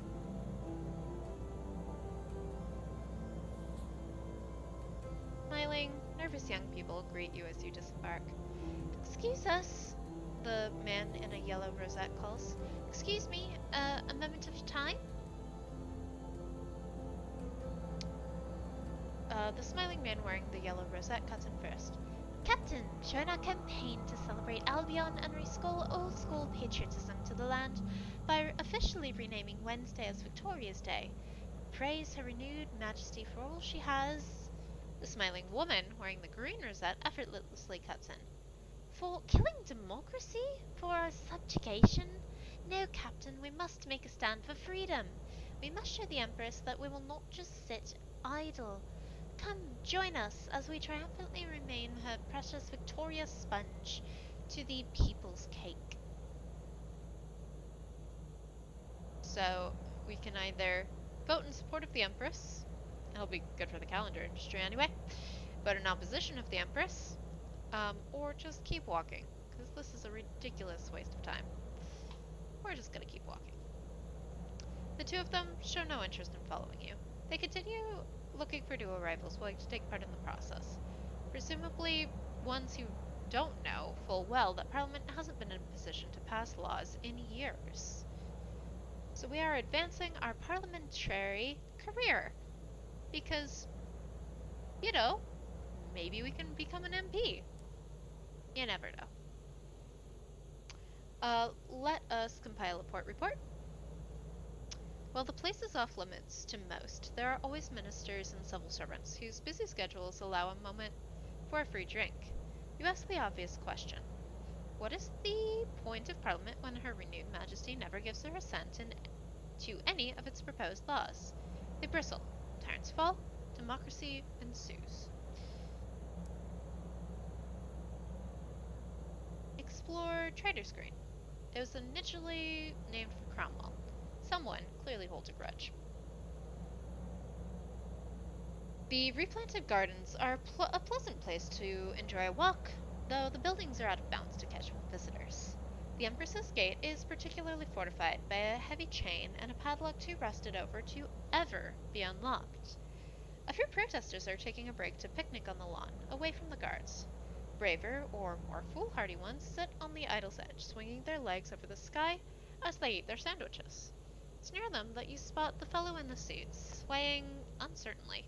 His footsteps have taken them precariously close to the edge. No one else seems to have noticed. We could either sit back and watch, or run over to help the poor man who is threatening to fall off into the high wilderness. Which is not really a thing. I don't think you're supposed to fall off the world into the sky. We'll run over and try to help. He sees you coming. Startled, he steps back and with a drunken cry is gone, over the edge, and soon, little but a dot in the swirling clouds of the wilderness. A small army of civil servants soon swarms from the nearest gate, staring over the edge, agreeing with what appalling timing and manners the fellow had, and already arguing over whether the most appropriate memorial would be a bronze plaque on a bench or a new ficus somewhere within the parliamentary halls. A tap on your shoulder distracts you. A tall clerk, flanked by two claymen. Excuse us. He glances you up and down. Yes, very suitable. A moment of your time? An election has been called on Perdurance. Oops. He sits at a high mahogany desk in a prestigious Downing corridor. Your conversation doesn't distract him from writing notes in the margins of an endless pieces of paperwork. He pauses his scribbling, only to sip from a large cup of stone-cold tea, or to scratch his head with the pen's long silver nub. He looks down his nose at you with the grim expression of a headmaster waiting for an excuse to break out his favorite birch rod. Ah, Captain, a moment. Do take a seat. Tea? Yes, I'll call for some tea. The loss of our dear minister for... He hesitates, covertly checking a file. Perdurance, yes, is a tragedy, but we must move on. You seem just the sort I'm looking for. Lucid? Breathing? Have you considered a career in politics? He holds up a hand. No, I do not care about history or affiliations. A bum in the chair will suffice. The Department of Albion Affairs would be a suitable starting point. If you are interested, I will set the wheels in motion. So, we've been invited to become an MP because the previous one just heckin' fell off. So next time we go to Perdurance, we may be able to participate in the election, which would be pretty cool. Lord Rochesters regards you with bleary-eyed delight. How sensational, he brays, with rather more S's than our usual. Jolly glad you made it. Care for a tipple? No, you'd best be on your way. He waves you back to your engine, but not before thrusting a few bottles into your arms for the return leg. So we got a free supplies, and yeah, if we book it straight back, I actually do think we can make it back to the Rochester Club before the 21st of July, which I think will be correct. We can observe the people's perpetual protest. We can join, or we can ignore. And that's pretty much it here. There's a bazaar where we can buy a jumble of undistinguished souls. We don't need that, do we? Oh no, we do. We need 3. Okay, take those to Port Prosper. What we'll actually probably do is take them to London, put them in our bank so we have more inventory space, and then when we go back to the Reach, we can get them from New Winchester and deliver them to Port Prosper. Or we may just hold on to them. I haven't decided yet. It'll depend on how much we need the inventory space. And we can also get nostalgic crockery here. We would need 3 of that. I don't have inventory space for 3 of that right now. So we're just going to buy 1 supplies and make our way downtown. Walking fast towards the Royal Society, which unfortunately is literally the opposite side of the map, but I'm pretty sure we can wind up through this route and get there reasonably efficiently. And then from there, we can loop back around in this direction, and we'll have seen a good chunk of what Albion has to offer. Let's do it. The other nice thing is because we're traveling on the beaten path instead of the path less traveled, we should be able to go reasonably quickly so that we make it back in time for the race. I'm actually really impressed that we were able to do it. And it would be good to join the Rochester Club. We can get some different rewards there. We can pick back up our incautious driver because they will also have been there for a month. It's all good stuff.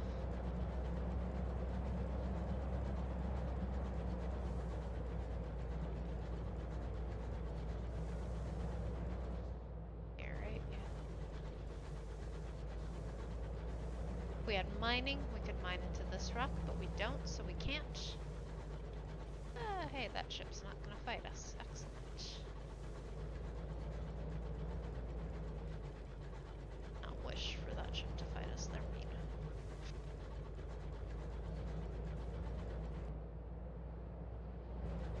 Come on, I know there's an inlet up here somewhere.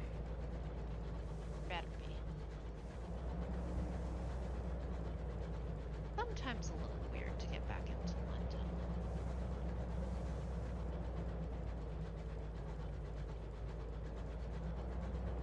Promising.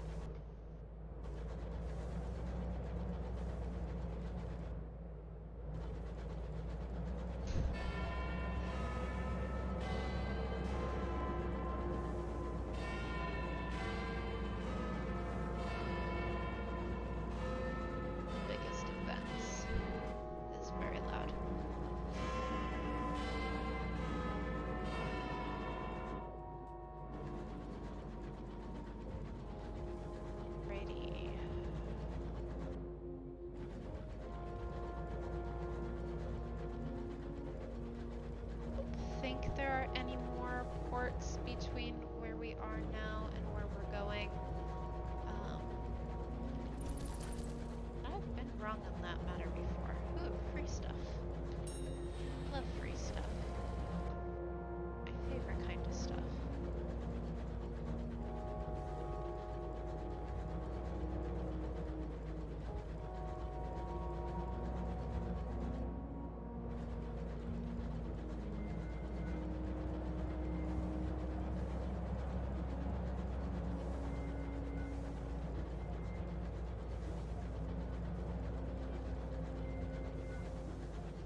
ahead and stop back in London on our way to free up some inventory space and just to see how things are going in London. It's literally on the way, so no reason not to.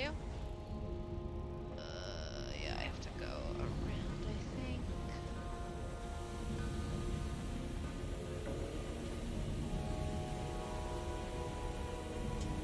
Maybe I didn't have to go around. I don't know. I'm still learning the map of this section of space. Or sorry, the sky. We're not in space. This isn't a space train. That would be silly. It's totally space. And this is totally a space train.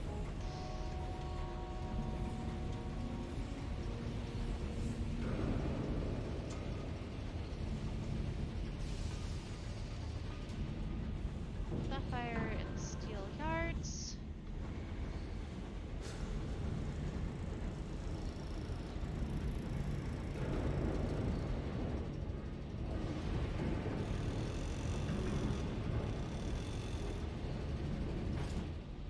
I crashed. That's what I get for reading chat. Oh, that's really interesting.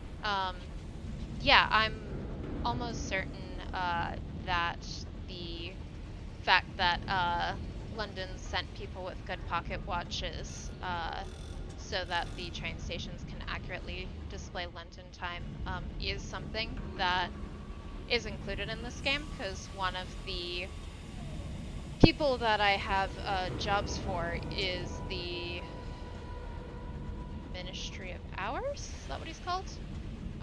No, the Royal Orological Department, where one of my jobs is literally to travel around and make sure that the time everywhere is the time in Albion.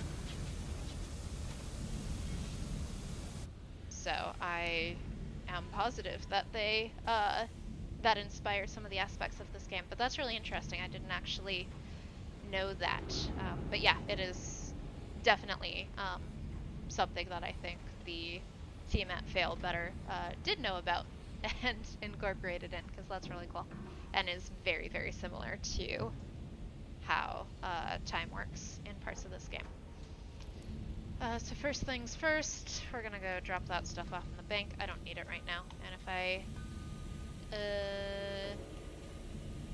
get killed by something spooky in the sky, I don't want to lose all that stuff. How's the signalman doing? He's still working. We can't pick him up yet. Our crew is fine. I don't want to drop off the princess right now.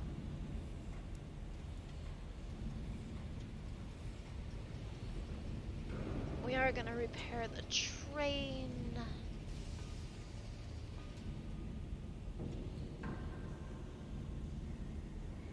Because it's broken. Hull quality is improved, which is good.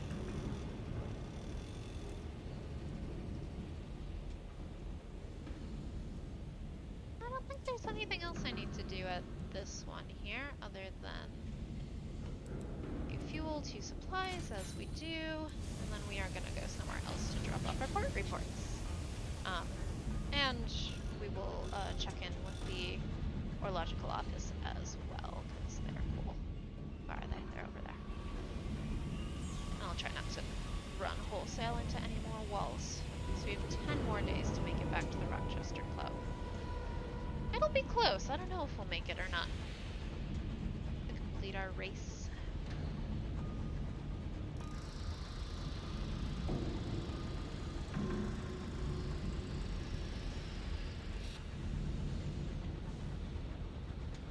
But anyway, let's go to the ministries.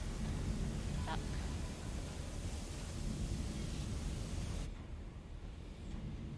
Yeah, the Royal Orological Office really does exactly that, is making sure that all of the clocks have the same time no matter where you are in the Empire. We are going to go to the Ministry of Public Decency to turn in our port reports. The congruous secretary gives you a brilliant smile. Well, that sounds entirely apostate. Take a seat, dear. She writes a note and inserts it into a pressurized delivery tube by her desk. 15 minutes later, a genial auditor arrives, a portly fellow with white, wispy mutton chops. A pleasure to meet you, Captain. Let's go to my office, shall we? He leads you through the labyrinthine corridors. A new bust of the Empress seems to wait around every corridor.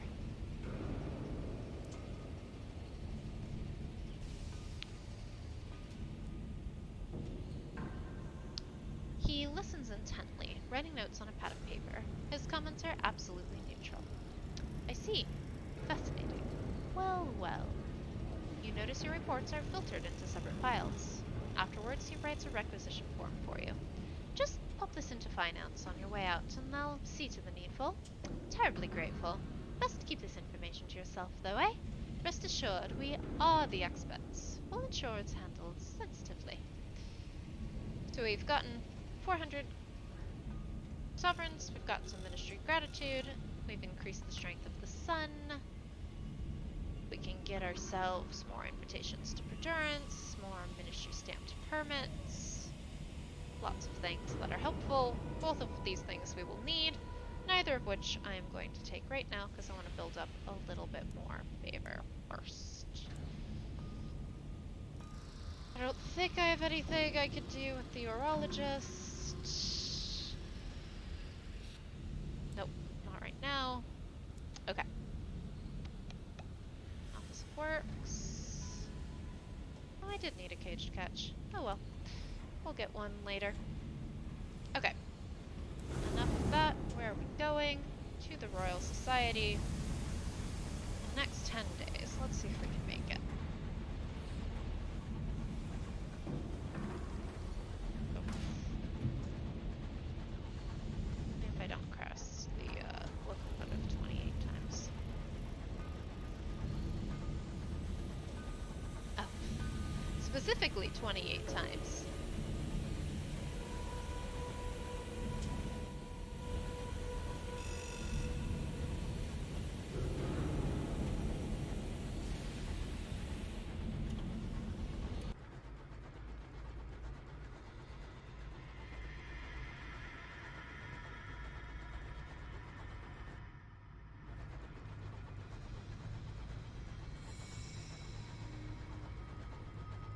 London falters here. The sky becomes stony, its paths barred by sudden cracks.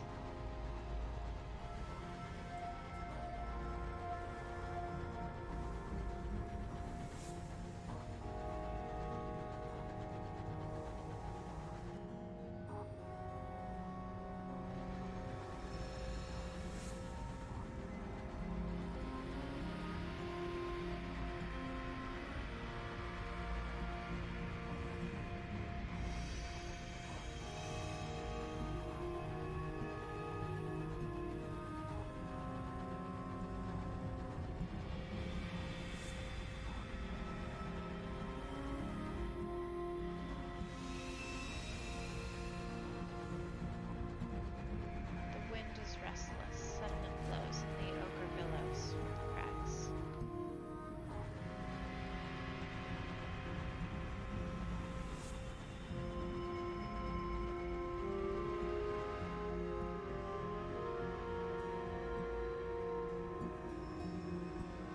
I get there from here. Hope so. So close.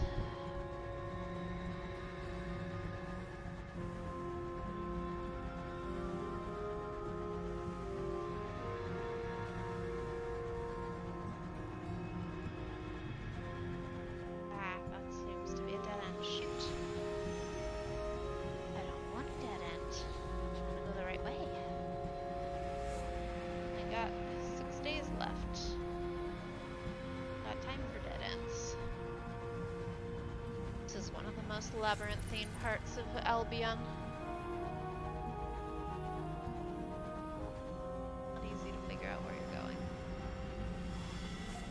Do not have a saying.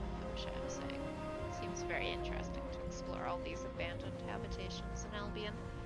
But alas, I do not have this power.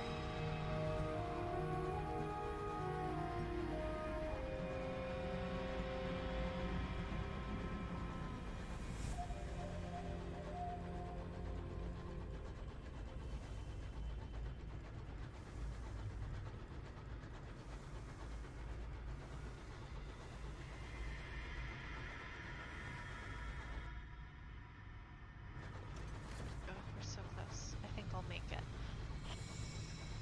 Which will be great, because then I'll be given the right to join the Rochester Racing Club to explore more of the sky.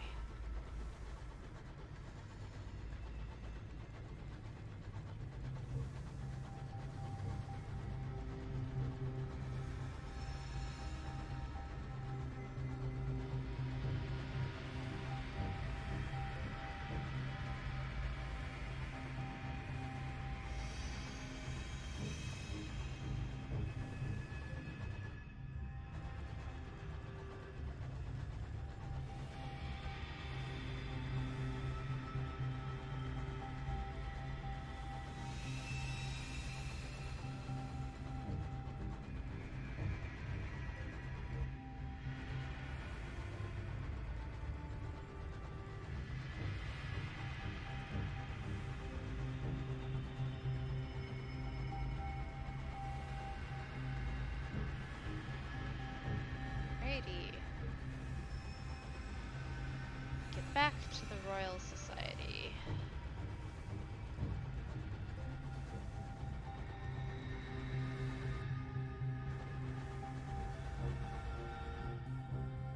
Oh. An argument breaks out between two crewmen. One owes the other money, but cannot repay it. Unfortunately, the debt was sworn on the name of the burrower below, a roving god of the deep skies, and a keeper of compacts. The burrower has a low opinion of oathbreakers. Your crew mutter darkly. They fear that this will bring them all bad luck.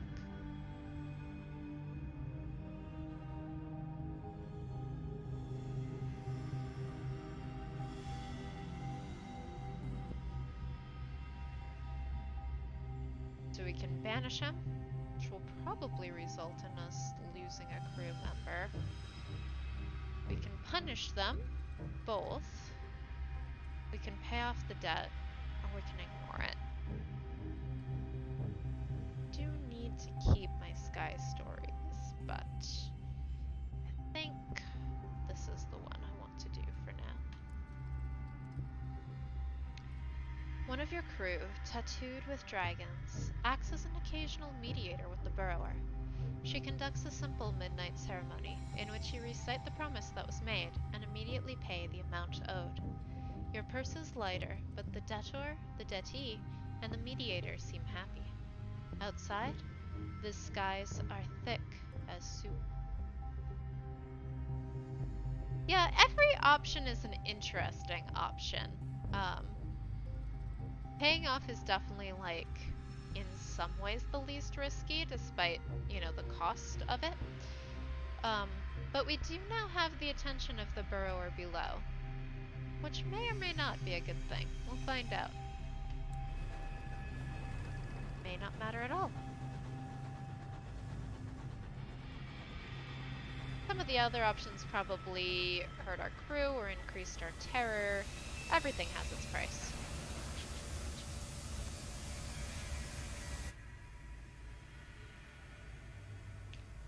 Alrighty, we have made it back to the Royal Society on the 16th of July, which is good. We were competing in a race that lasts 30 days. We left on the 21st of June, which means that the 16th of July means we came in under 30 days, which is what we wanted. So we will actually go straight to the Rochester Club and deal with that first. Claim victory! We have triumphed! The room bursts into applause as you enter. A full bottle of champagne is located, opened, and sprayed vigorously in your direction. Good show! Good show! Lord Rochester is red-faced with delight. Damn near pipped me getting back! Very proud to call you a Rochester, very bloody proud. His praise is fulsome, as is the bag of sovereigns pressed into your hands. We got them dollary dues back. We are now a true Rochester racer. So now, anytime I want, we can compete in races. There isn't really any penalty to these. We can do races in Albion, we can do races in the Reach. Right now I'm probably going to do no races because I want to do some more slow and careful exploration. But once we get to a point where we're just doing storylets running back and forth, it's a pretty easy way to get money as long as we check back in here about once a month. I don't think the driver is back yet. Yeah, they're not back yet. They're going to be gone for a month. So now we'll go back to the area. Let us volunteer with a short-sighted professor.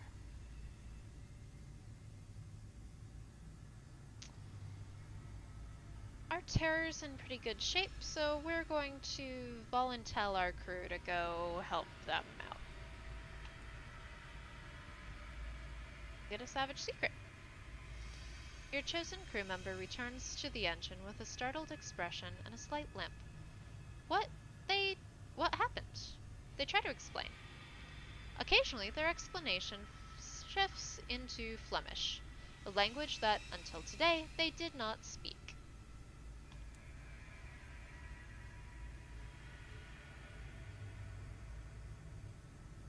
The Royal Society. We can go ahead and make another attempt at wandering the gardens. We've got a 44% chance of success now, a little bit higher than the 41% we had the first time we came here. And we've succeeded! Look at that. The gardens were an early attempt by the Society to stamp their mark upon the sky. More interesting avenues for scientific exploration quickly presented themselves, however, and the gardens were left to run wild, half-tamed. The overgrown gardens are beautiful but hazardous to the casual walker. You, however, are a veteran rambler. The haha is no obstacle to your fearless tread. The foilies neither deceive nor divert you from your path, and you can tell from a mile off that the bog is a bad idea. You find yourself in a pleasant faux classical temple dedicated to the suns. Someone has left something behind. What have we found? A sheaf of papers as crisp as freshly ironed shirts. The pages are as stiff as a new clerk's collar and thin as a spurned lover's parting smile. The ink is rich and jade. The permissions are varied and wide-ranging. The signatory is surprising. We have obtained a new ministry stamped permit, which is great because we need, I think, like 6 of them right now, and I have 1. So we will be acquiring more of those in the not-too-distant future. We will also go ahead and write a port report, because we always need a port report. We have nothing for the president now, for we have been to none of these places recently. I don't think we have anything at Nels. Well, we could move the telescope again, actually. We have 1 permit. Let's do that. Descent to the telescope is arduous, and up an improbable number of winding stone stairs. At the top waits the telescope, gargantuan and gleaming, as a slumbering dragon in its lair.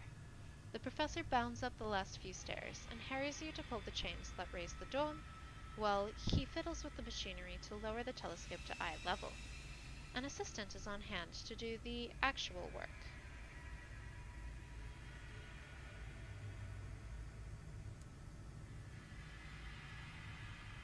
And then we've got a report. A thought has stricken me, felled me almost. If the stars and their conjunctions are alliances, if a chain is across as well as above and below, What we have is, in fact, a lattice, a matrix, if you will, a web. We're discovering secrets of the stars.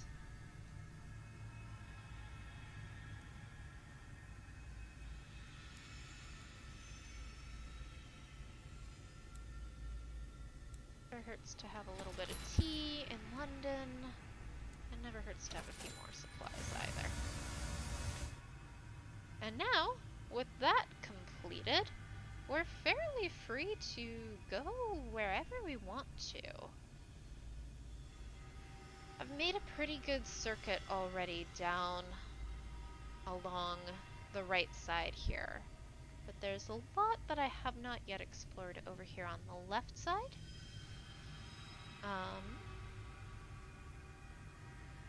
So what I'll probably do is come back out this route,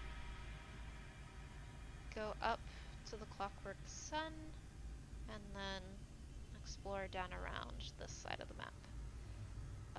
Because I do enjoy visiting the Clockwork Sun, even if it is a terrible, terrible place that no one should go to.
Just enjoying the background music and the terrain of this area.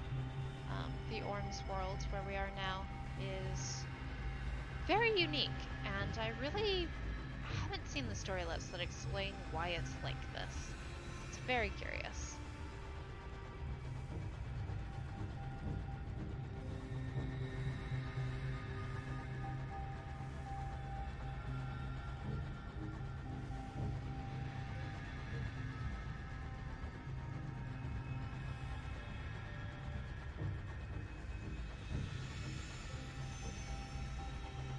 Yeah. Well, the place we're going, this place is spooky, but the place we're going is, something else entirely. I'm very excited.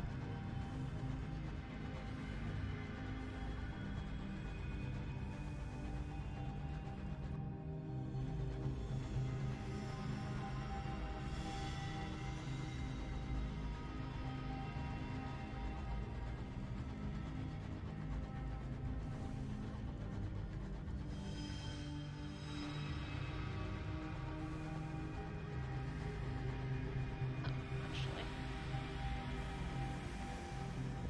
paying very little attention, but let's go see what happened to the, white rat.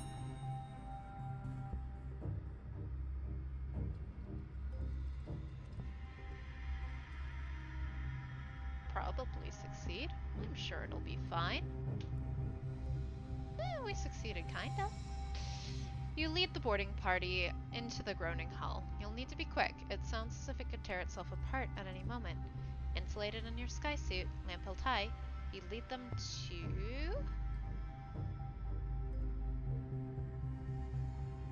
most. Let's grab some supplies from the galley. Oops. You seize tinned food and a crate of unrecognizable vegetables, frozen hard. No sooner are you back aboard than the wreck breaks apart, splitting its remaining contents into the sky. It's only then that a head count reveals you're one short. Whoopsie. Uh-oh. Leave me alone. I don't want to fight.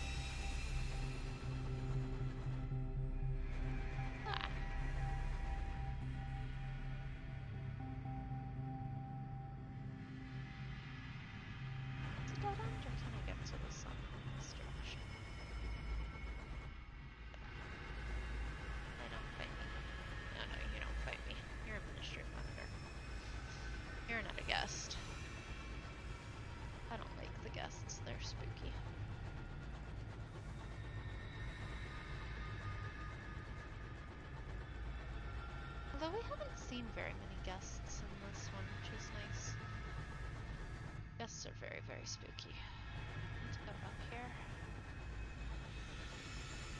Yes. Alright, here we go. Into the light of the clockwork sun.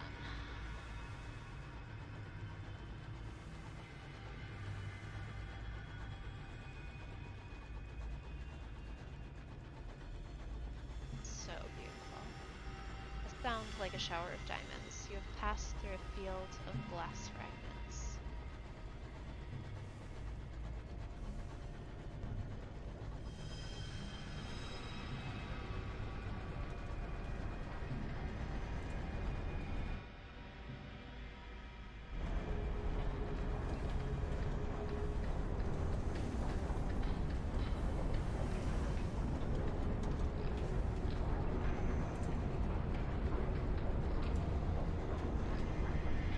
That chromatic aberration.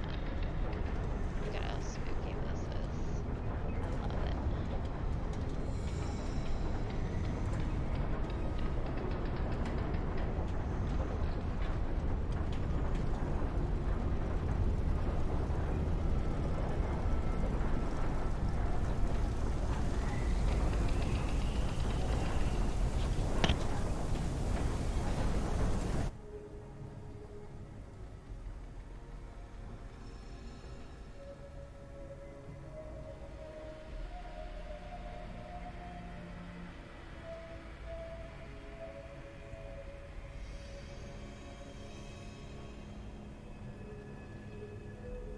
The dock is rarely used, and its maintenance has lapsed.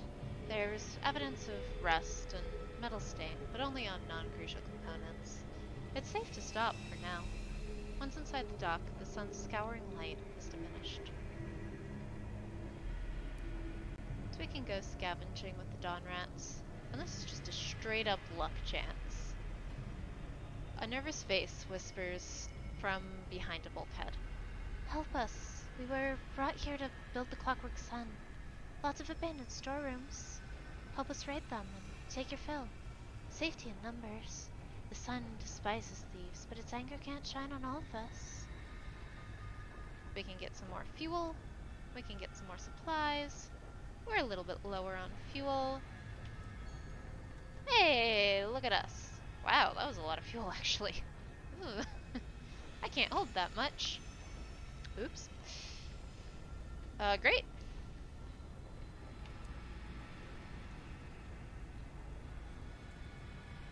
So we can go ahead and write a port report.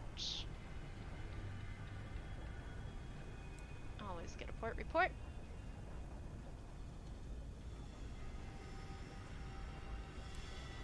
Broken Stewart, I don't think has anything else for us. Yeah, so I've been here already, and there aren't any quests I can actually continue until I do some stuff in some other places, so we're not going to spend as much time here. But it is one of the most beautiful areas in the whole game, and it's just real spooky. They've made a fake sun.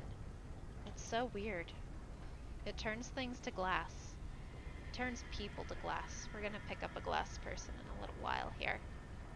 And it will be weird. But for now, the game is mad at me for having too much fuel. We're gonna jettison some of it. And continue on our merry way, away from the terror of the clockwork sun. Because, oh man, our terror is increasing rapidly.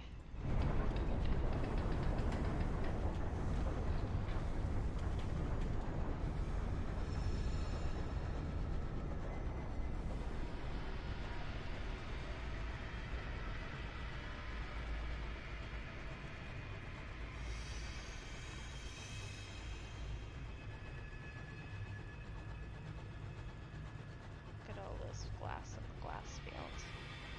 So pretty. Love it. Very spooky.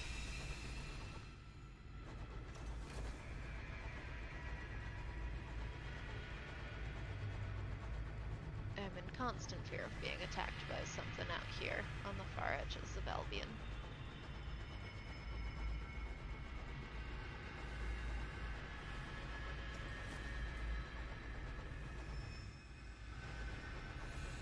thing. It's a skyfish, but bigger.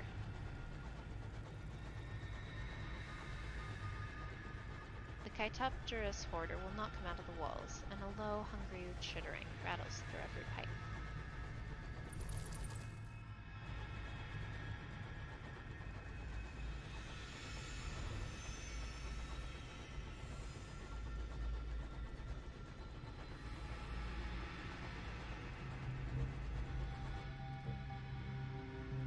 You hear a disturbance, and oh dear, it must be the dog again. The baritone percussion of his barking echoes through the locomotive. There is a pressing question to consider. Where is the noise coming from? Sure enough, the inadvisably big dog is down in the hold, exultant to have found such a wonderful playground. Upon noticing your arrival, he becomes even more exciting, gambling in eager figures of 8. He's too big to simply cart away. You'll need to figure out how to tempt him from the hold. I love, of all the things in this game, the inadvisably big dog is just simply a joy and a pleasure to have on your ship. He's delightful. So we can either pet the adorably big dog, the inadvisably big dog, into submission, or tire him in a game of catch. I almost said chess. I don't think our dog is that smart. I don't think our dog can play chess.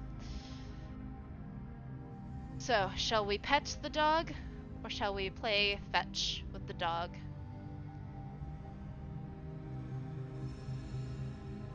Catch! We do not, I think, have more endurance than a mere dog.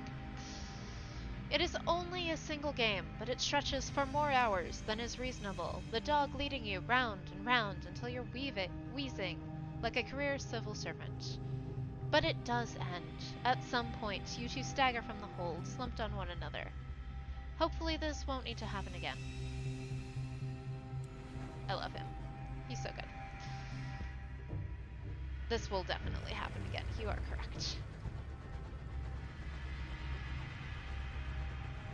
Ooh, it is pretty. Where are we at now? Snowing. I don't like that noise. Hello? Ah, jeez. I don't want to deal with that. Go away. Leave me alone.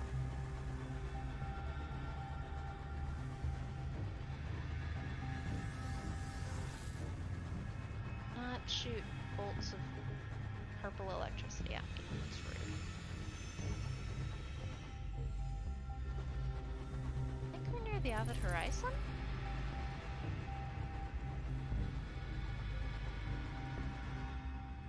Oh, we're near something.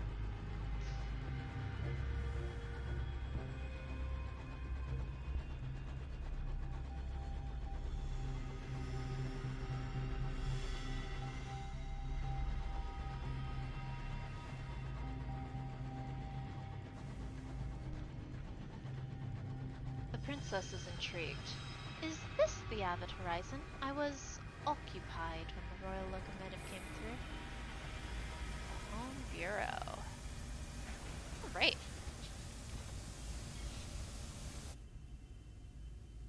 The Avid Horizon consists of 3 parts. The home office, clinging to a pillar of ice.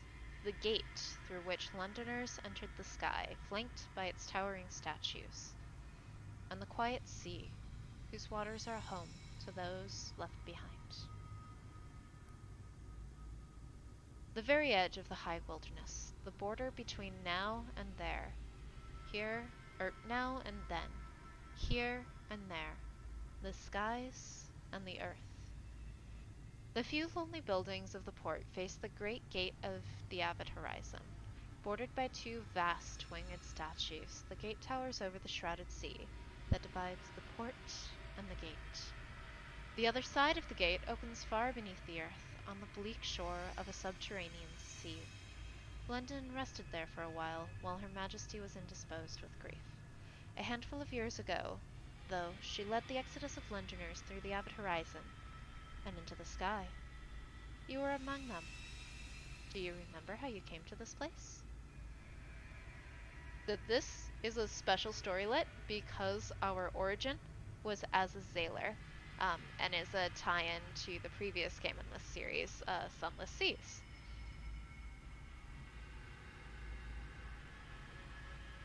Had you lived enough upon the Z?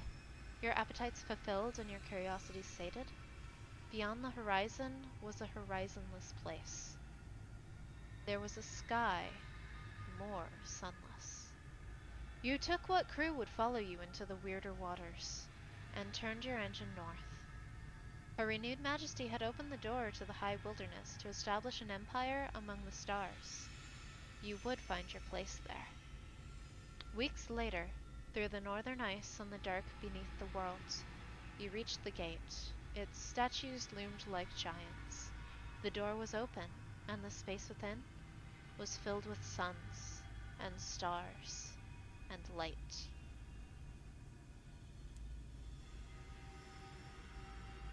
The Home Office occupies a stately, albeit crumbling, manor house on the edge of an icy precipice, high above the quiet sea. Once thousands passed through its elegant halls on their way into Albion. The gate is closed now, though, and has been for over a year. No one comes through, and no one leaves. Now, only a skeleton crew staffs it, and only a handful of incomers remain, waiting here for pardons or permissions that never came. Her renewed majesty has a long memory. No one pays attention to the horizon anymore. Perhaps they should. The few bureaucrats stationed at the avid horizon for one departmental sin or another reside in desperate melancholy. Melancholy? Melancholy. I can talk. Words are easy. Those detained within the fated confines of the Bureau are almost reconciled to their fate, listlessly hoping for a reprieve from London that will likely never come. Beyond the Bureau, the sea and the sky lingers like morning mists. Exiles drift there on tethered ships strung together, dwarfed by the eternal and uncaring statues that mark the gate to a home that cannot be returned to.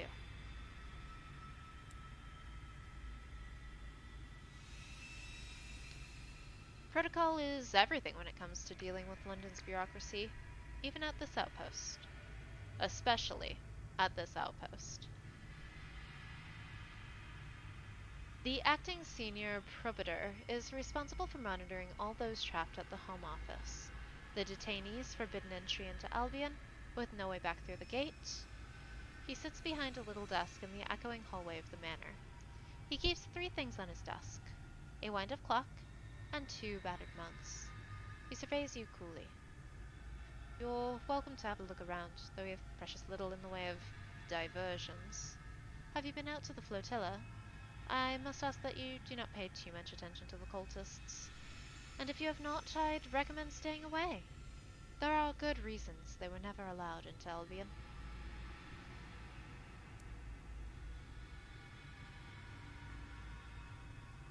So we can take tea, because you can always take tea. This is London after all. Steeped and stewed, the tea has lingered in the Home Office for a very long time. An elderly detainee leans in conspiratorially. Much better than a few years back. It's improved with age, matured. The detainee is quickly shuffled away, so you can enjoy your tea in peace. Helps our terror just a weensy bit, which is always good. Never a bad time for tea, as Carver will say. Alright, and we could watch the quiet sea, or we can entertain a quest from the acting senior probator. Let's watch the quiet sea.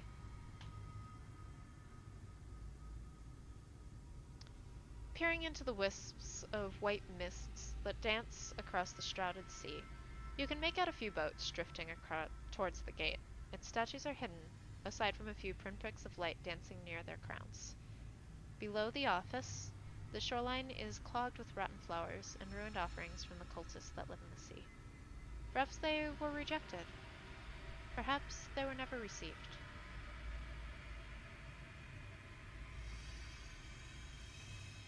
Ooh, white tea is good. And in the future, if we come back in 15 days, or later than that, there's no hurry, we may have an opportunity to entertain a request from the acting senior probator.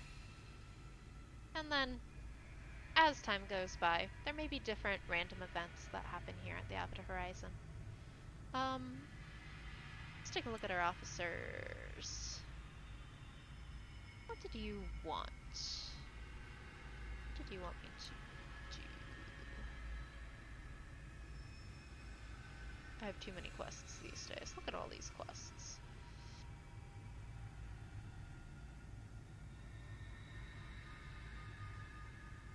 Learning about the repentant devil. Oh yeah. He won't even tell me what he wants. So we're gonna leave him here. He murdered a guy on our ship. The devil bows as he departs your engine. I promise you that I will not regret this, he says. As he opens the doors to the bureau, he hands the acting senior probator his hat. Take this, will you? He looks up at him with a cool glare. There are going to be some changes around here. The doors swing shut behind him. So, we've just condemned this place to our, repentant devil. The devil has intimated that he has improvements in mind for the Home Bureau. He is not concerned about the objections of current staff and has requested sure leave to put his plans into motion. This place is a testament to the folly of honest work. I intend to prove it. What is he doing here exactly? The air is heavy with smoke and absinthe fumes. The detainees and the office workers are lost in a fugue of booze and narcotics. The devil reclines on a couch, smiling. Just an experiment. I have a few requests. I've sent them to London. Things we could do with here to keep everything flowing nicely. In time, we might have a few things here that you could buy. Wouldn't that be nice?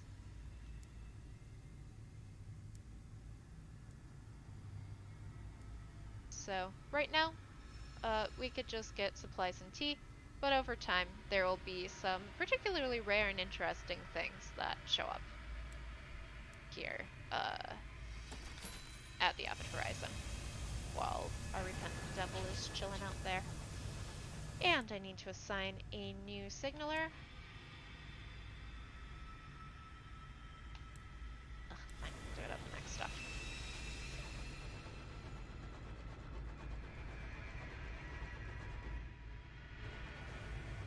Which will be somewhere. There was some talk of, cultists on the, sea in the sky. We could probably find them. I don't know if we want to, but we probably can.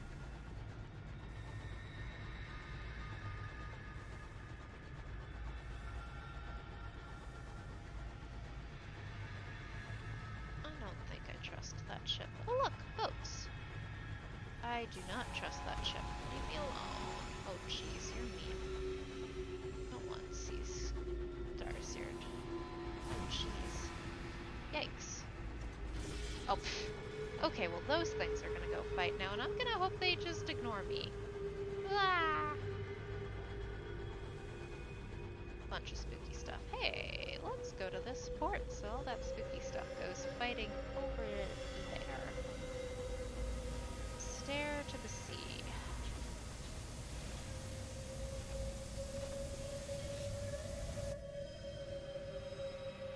A narrow ledge is lodged into the ice here. A stair, thin as a shaft of starlight, plunges into the mist below. This is the stairway down to the flotilla, a makeshift raft of broken and abandoned ships, home to the similarly broken and abandoned. All came through the Avid Horizon but were forbidden, for legal reasons, from entering Albion. The nearby home office keeps them contained here. Thus left to their own devices, they have formed cults. Aboard the flotilla, it's considered polite to bring an offering. Food or fuel is preferable, but anything that can be eaten or burned for warmth would suffice. The winds rattle the iron railings, as though trying to throw you from the stair into the churning sea hundreds of feet below. You cleave hard to the block of ice, its chill to your cheek, as you make the slow descent. Your fingers are thoroughly frozen by the time you reach the bottom, and stand on the rusted iron platform that marks the beginning of the flotilla. The sea all around is shrouded in rolling mist. You can make out boats nearby, bobbing forlornly in the freezing water. Some are roped together, others set apart. Lights speckle the water. Cultists still dwell in at least some of the steamships. This platform is deathly silent, however. No one is here to greet you. So, we can approach the gate, which our crew does not want us to do. We could leave an offering, or we could just sit in contemplation. And if the burrower below was mad at us, we could potentially alleviate that here, it looks like. But they're just watching us. They're not necessarily mad right now. They're just watching.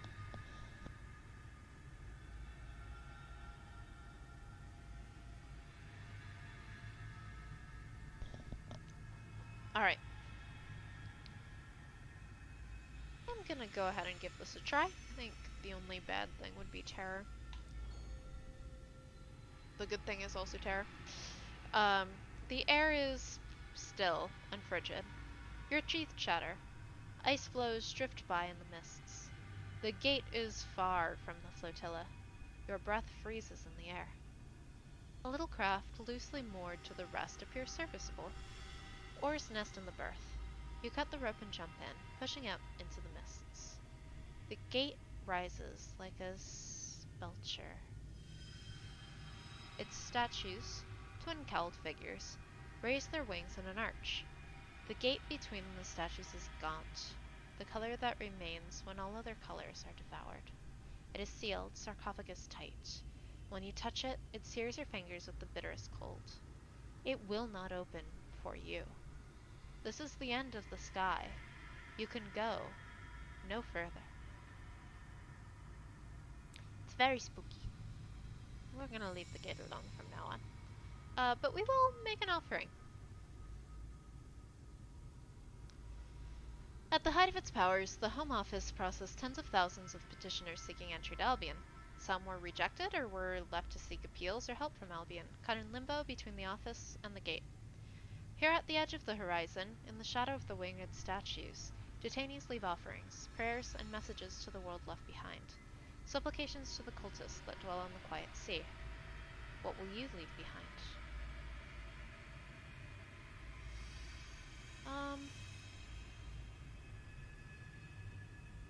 We're gonna leave food. Your crew do not complain as you order a crate opened and emptied over the side of the flotilla. They stand by your side as cans and flasks splash into the water. You see the reflected gazes staring into the depth.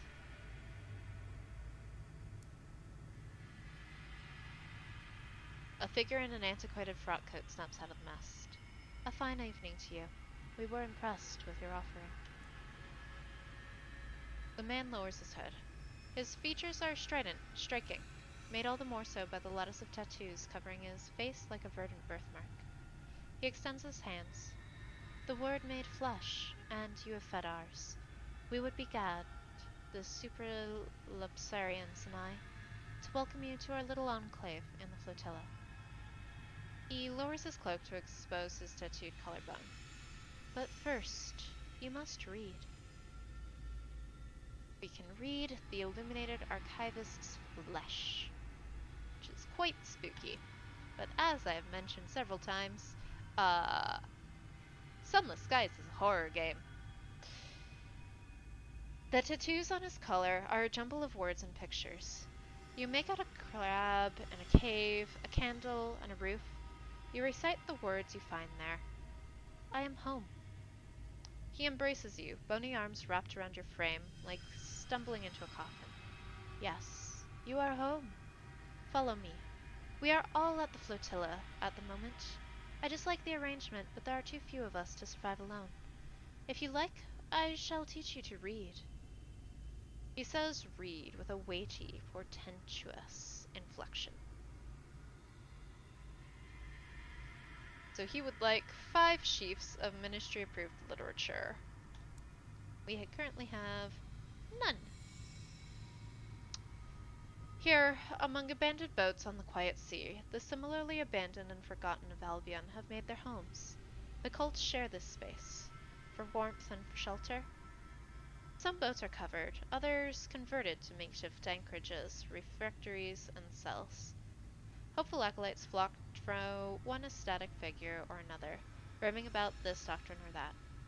Your new friends are one cult among 3. The Sanctified, the loose collection of souls who follow the jarly anchorite, are communal, fraternal, jovial. The Supralepsarians, who follow the illuminating archivist, do everything by their book, when they can agree upon the interpretation. The displeased treat distrust as a virtue, and betrayal as a sacrament. A woman is lying on a wheel that sits atop a pole that rises over the flotilla. She does not speak, but only watches the gate.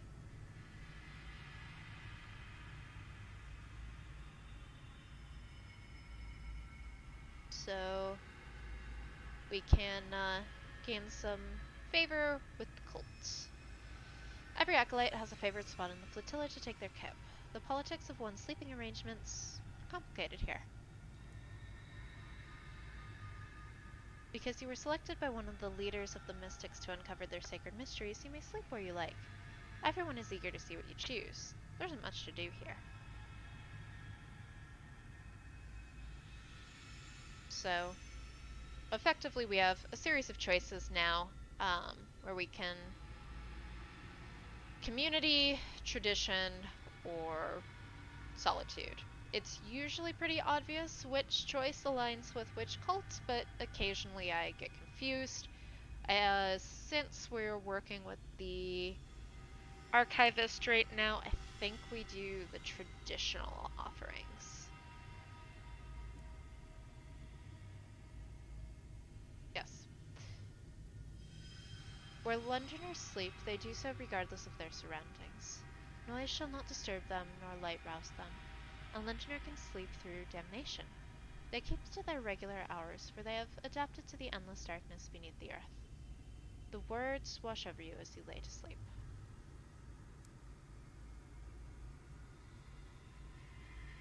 Next, we can sing.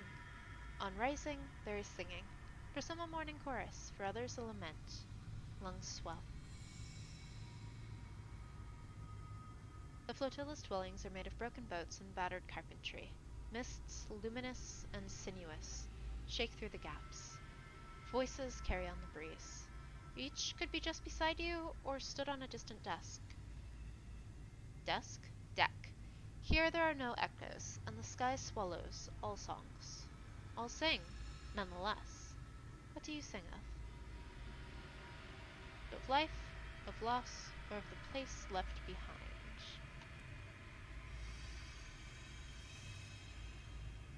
Your voice joins the others in chorus. You chant from a hymnal of old London, a place gaslit and hidden, deep and dark and marvelous.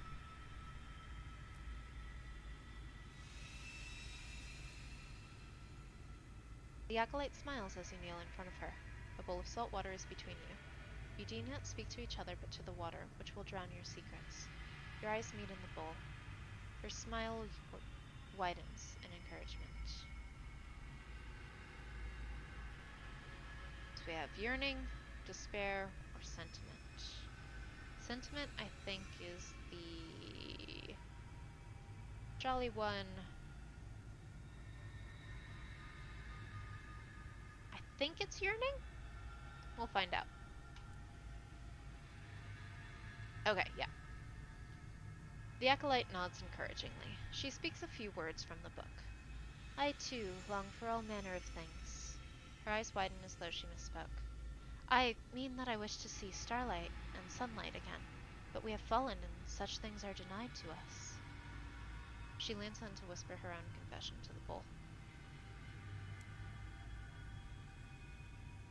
And then What will we do with the confession we have heard?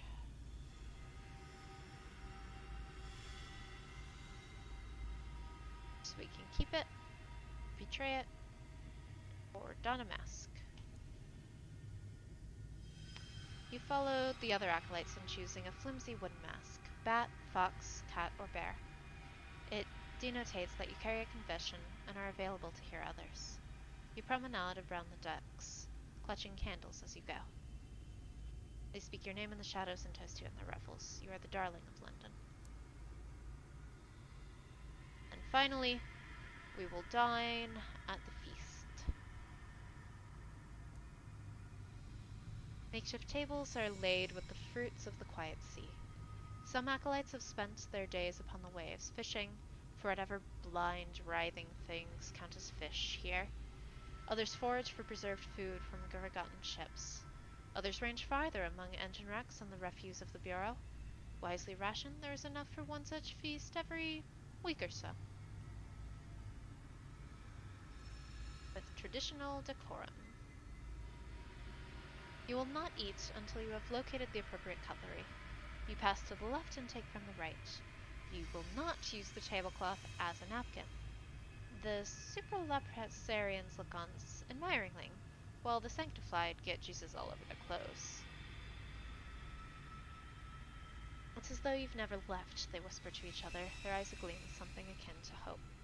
So we've just done a perfect run through with the supralapsarians, which I think gives us a little bit of a reward.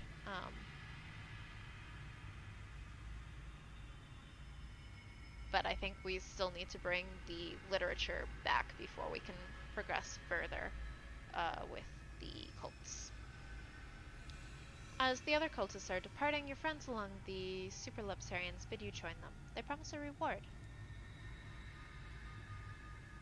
You are brought to a warm underdeck, which might have once been a hold. A fire roars in the hearth, and the ceiling is painted with false stars. The illuminated archivist smiles to greet you and pours you tea, which you are instructed to serve to the silent mystic. I have been pleased by the observances of this cult, she says to you. Perhaps there is something in it. Now that the king is gone, we must find a means to go on, mustn't we? She sighs and passes the cup back. This is yours. Go back to the scars, Captain. Seek the truth.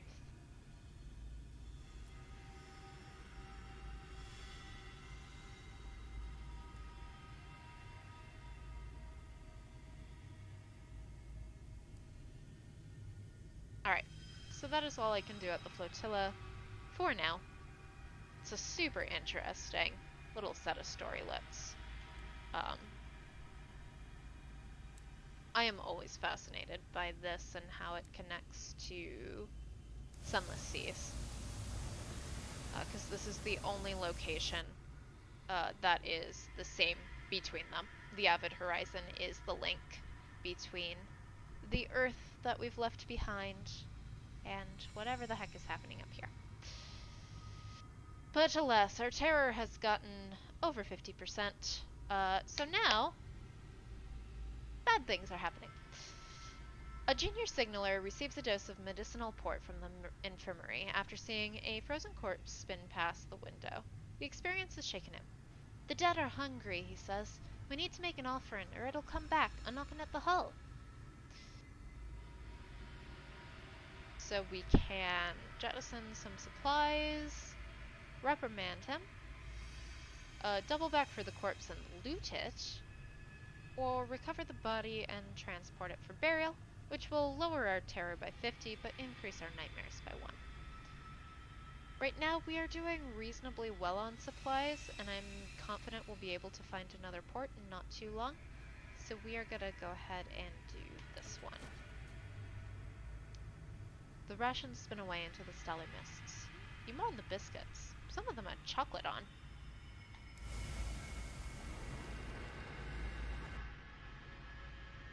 So yeah, we're gonna keep going. See what else we can find out here in the spooky sky.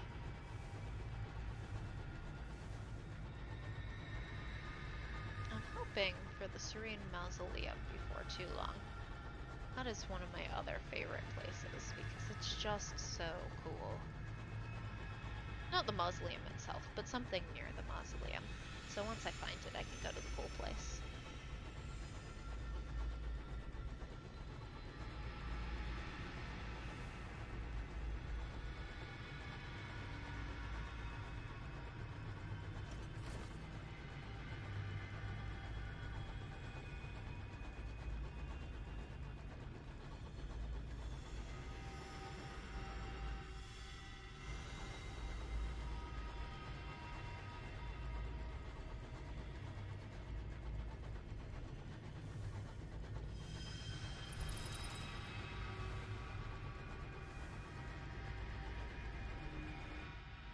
Oh. We found something. Did we find the Serene Mausoleum?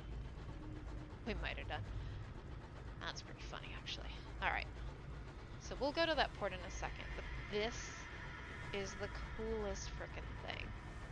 It's also really spooky, and it's probably gonna give me more terror. But, if you wanted to know what happened to Albion's original star, this is Albion's original star.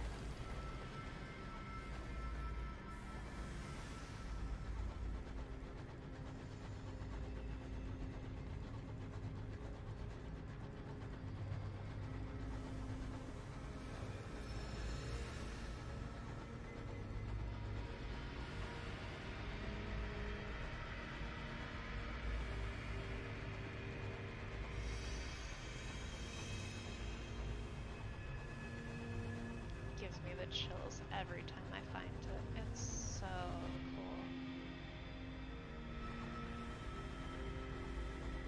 Yeah, I think when we get to the mausoleum, it'll tell us a little bit more about what happened. But yes, effectively, Empress Victoria, um, after going through the gate, killed the star that is Albion and built the Clockwork Sun to replace it.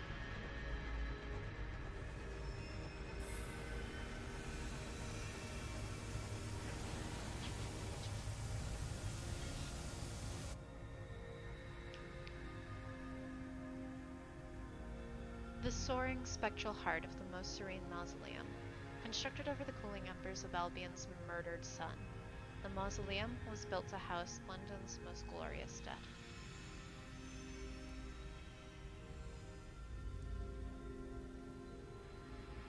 Lighting a fresh taper, which he carries in a silver holder, the footman leads you through the narrow arch and down a winding spiral stair. You can hear weeping close by, but the echoes make it hard to discern the source. Soon after, you hear a sharp burst of laughter and music. Occasionally, you can make out the rumble of what the footman confirms to be the London Necropolis Railroad, far below. At the very bottom is an oak-paneled door. The footman unlocks the door, bows, and departs.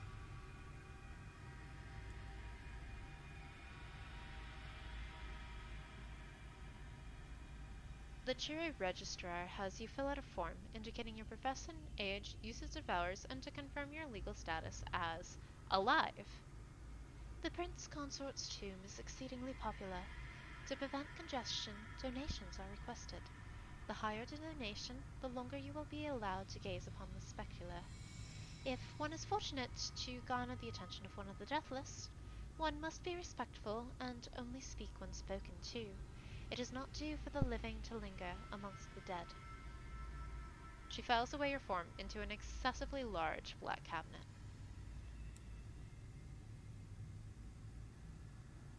Visitors to the Most Serene Mausoleum are ushered into the nave, a vast soaring vault above the heart of the mausoleum. Here guests may visit the tomb of the prince consort, arrange for the burial of their own dead in the catacombs, or merely enjoy the solemn environs of the empress's monument to her departed love.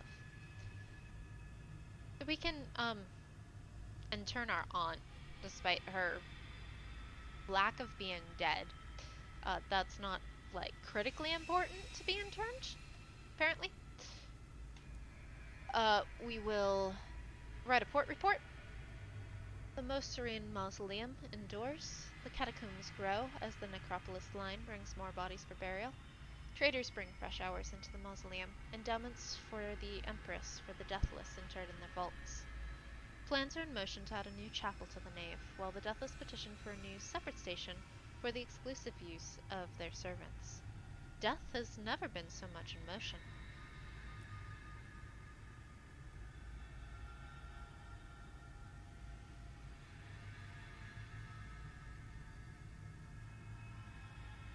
So we can contemplate the dead sun. The corpse of Albion's old sun is visible from the great rose-colored window. It's kind of spooky, though. The burnished light of the clockwork sun gleams in the window. You raise your hand to your brow and squint. Through the gold-flecked glass, you can make out the shattered bulk of Albion's former sun, far below. When Her Majesty's armies entered Albion, they conquered the territory by slaying its sun. A weapon of appalling power was built for the task, the proof of which is the smoking, ash-clogged remains below. The sun is quenched, and in its absence London has built its own.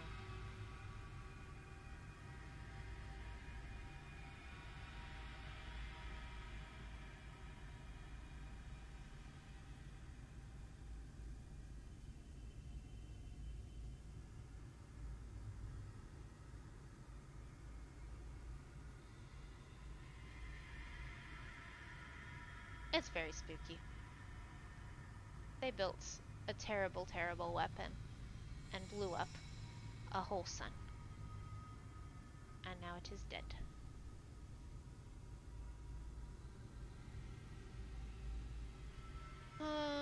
Let's visit the memorial. That's always a good thing to do. Pay 3 coins. Fine. Reduce our terror a teensy bit. The teensiest of bits. The truest of Star Wars. Yes, indeed. Yeah, so we know what happened to the star in this region, in Albion. We know that we can see it. It's dead now. What's less clear is what happened to the star of the Reach. It doesn't have one, but it feels like it should. It doesn't have a clockwork sun or anything similar, but its star does not appear to be present. And then I have not yet been to Eleutheria. I think there's something up with it. And then the Blue Kingdom also is very weird. So hopefully we will get to both of those places. They're both very spooky. From what I know, I've never actually been to either of them because I was too afraid of dying. But hopefully after we do a little bit more here in Albion, upgrade our train at least once, I think we will try to go to Eleutheria and figure out what's going on there.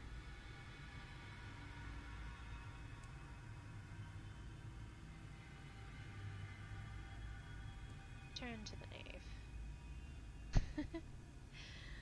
I'm super impressed. I'm still on my first captain in this run, and we've made it pretty far. I've explored all of the Reach. I'm getting pretty close to the whole outer ring here of Albion, and the inner ring is pretty slow. I mean, it helps that I've played this game quite a bit before, so I kind of know the tiles in these first 2 regions. I know the patterns of a lot of the enemies. I know when to just run away. And I can breeze through some of the early storylets because I know approximately where they're gonna go. So that makes it a lot easier. My previous run was, I think, 9 captains, at which I finished 1 ambition. So it's just familiarity. You can get through the early game a lot faster when you've gotten through the early game a bunch of times before.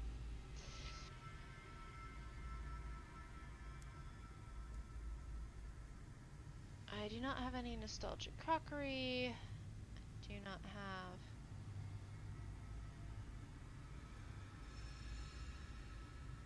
that.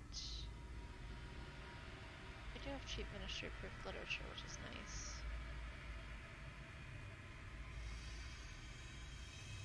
Yeah, so dying 6 times in a row is definitely a thing that happens. The combat is challenging, especially until you get some of the upgraded weapons that you can get here in London. Most of the ones in the Reach are not great, so I would definitely recommend running when you have the option. And you'll learn which things you can and cannot fight. I still only fight Scribe Spinsters when I absolutely have to for some reason. Same with Guests, which are the like ships that get the tentacles. But I can pretty much always take out a Cantoreki or Chorister Beast. Those are pretty easy. But I still run away from them now because I am feared. Alright. I don't think we're going to intern our ant quite yet. We're gonna keep exploring, because for some reason I have to drive all the way around to get the, like, discover the location experience here. I don't know why, but I want the experience points. What am I doing? Clockwork Sun, Home Bureau, Mausoleum. One more location in here. Getting close to all the locations here in Albion as well. I keep forgetting to set my other signaler while we're at a port. Gotta remember to do that.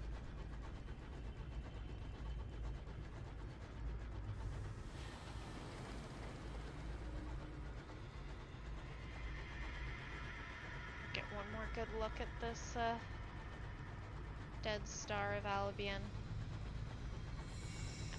I don't even know what they built to punch a hole in a star like that. Such good visual design. It's so spooky. Terrifying.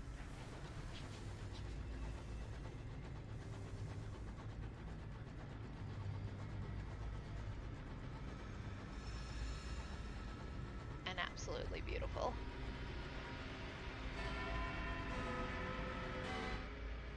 Ah yes, Big Ben.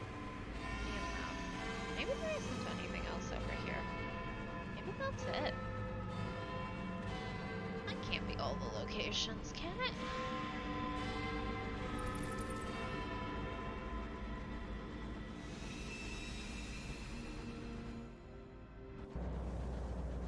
Do we want to know? Yeah, this game is many things. Astronomically accurate is not one of them. But it is very cool. It's okay. These stars are not quite the stars of our realm. They're a different kind of star. They're just different. It's fine. What is this place? What? Never been here before. That's spooky. What is that? Ooh. Curator's egg? I don't want to deal with curators. Let's go leave.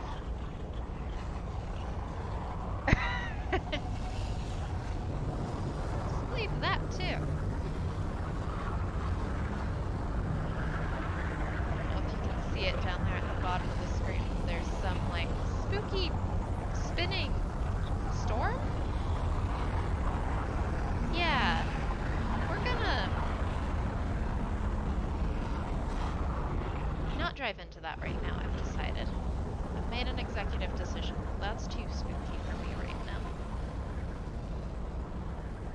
I don't know what a curator egg is either, but I don't feel like messing with it. I think the curators will come and fight me.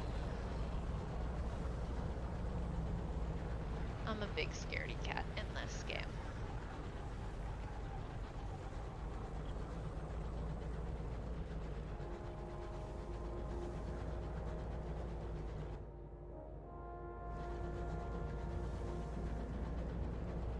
I've almost made a complete joined circle around the sky, at least.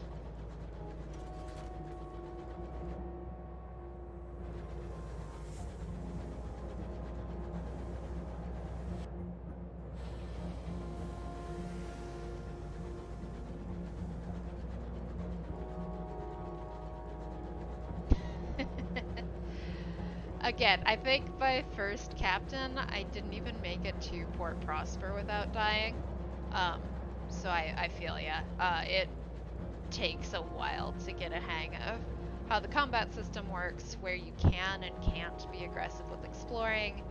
Um, and again, while the arrangement of the tiles changes, the tiles themselves are always the same, just like rotated, and arranged in a different way on the map. So I already know most of the things uh, in these two areas. As soon as we go to Eleutheria, I bet my survival rate just like totally tanks because I haven't ever seen those tiles. I don't know what I'm doing there. Alright, there's a thing in the mist, though. I am concerned about it. A sudden jolt. I think we hit something, Captain. Your driver observes. The mists are thick. You could go turn back and search for it.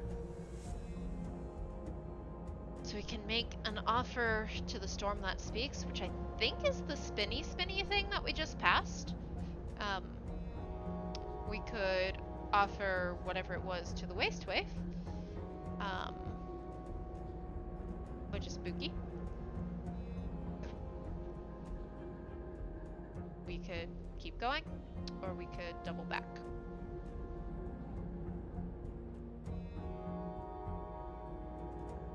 The dangers but rewards of attracting the gods. Any thoughts?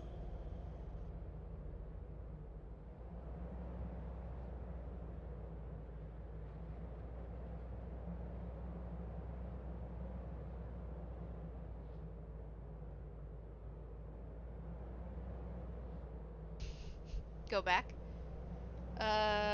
Yeah, we're pretty close to somewhere I can get fuel. That'd be fine.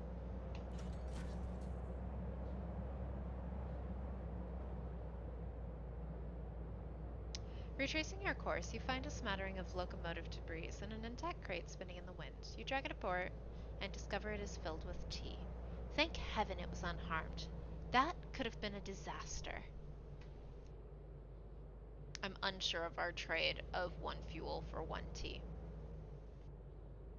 But it was entertaining. Definitely worth it. This is true. We are very British. Apparently we haven't gotten that yet. Alright, let's go to Brabazon. We need to go there for a couple things. We didn't really do that storyline when we first came to London.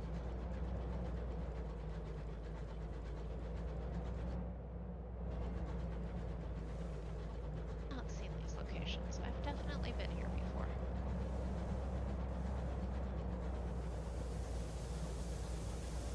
Alright, let's go to the bit between.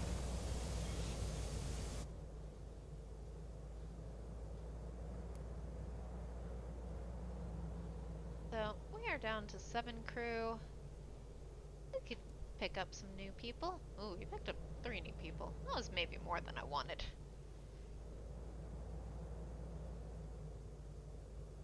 I only wanted like 2 crew members. Maybe just 1. But we got 3. Alright. The Brabazon work world. The first work world to be established in Albion. Working here, debtors can escape prison. They remain until their debts are repaid and a ticket away has been funded.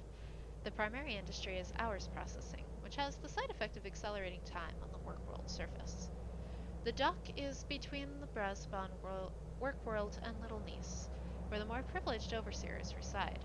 The dock is, for captain's sake, nearer Little Nice than the work world. Unexpected aging would deter even the greediest captain from arriving.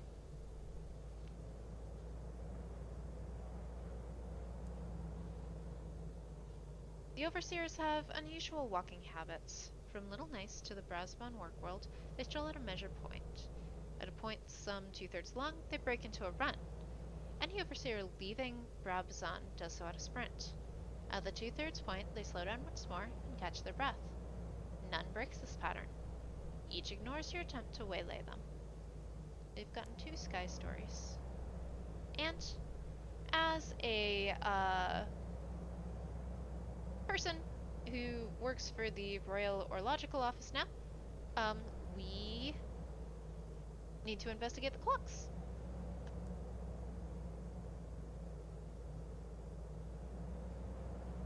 Your Orological Office pocket watch affords you access to the port's primary clock, from which others in the area get their time. You unpack your tools to begin. Assorted screwdrivers, brushes, pliers, tweezers, a small bottle of oil, a jeweler's loop.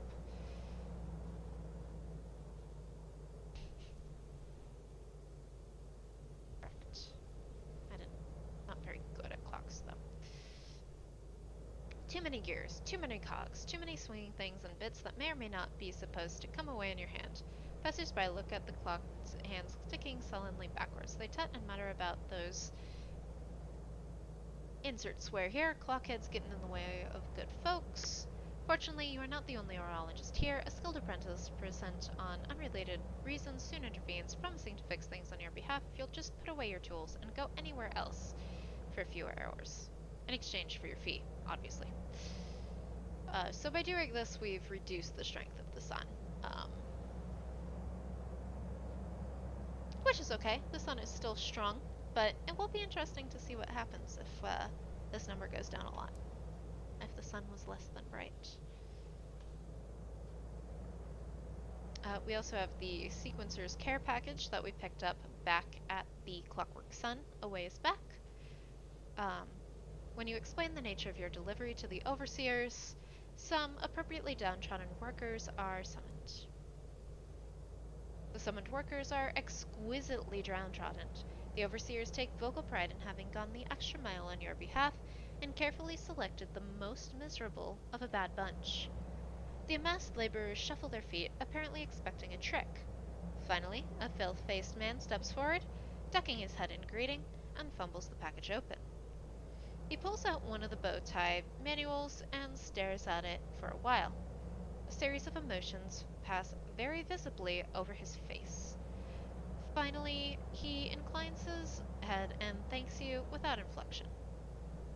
So next time we go to the Clockwork Sun, we can let the Sequencer know that we have done a charity?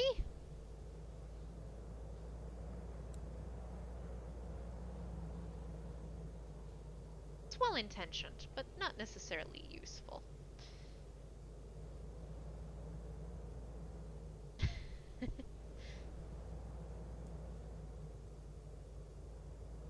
So we're gonna go on a tour of the Brabazon work world. The Overseer listens to what you have to say. Useful, I think. We shall see what can be done with it. She directs you to a group by the tour leader, who shepherds you all into a side room. The tour leader hands out thick clothes to keep off the smut. The group covers itself.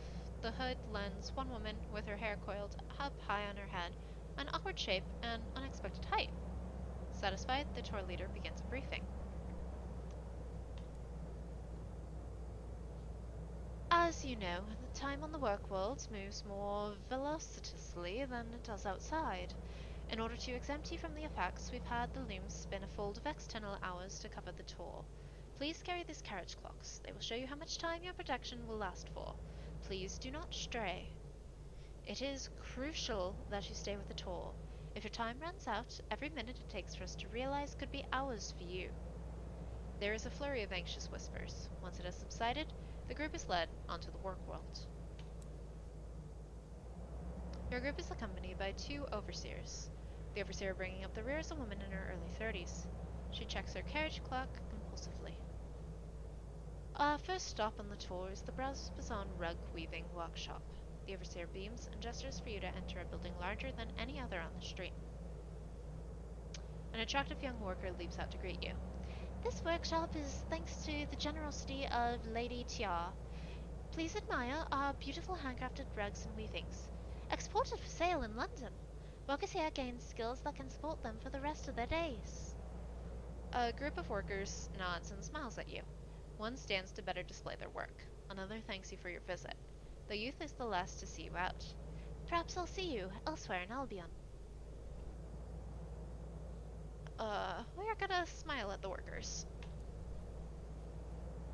They smile back, and their smiles are as stiff as rehearsed as the line the youth delivered.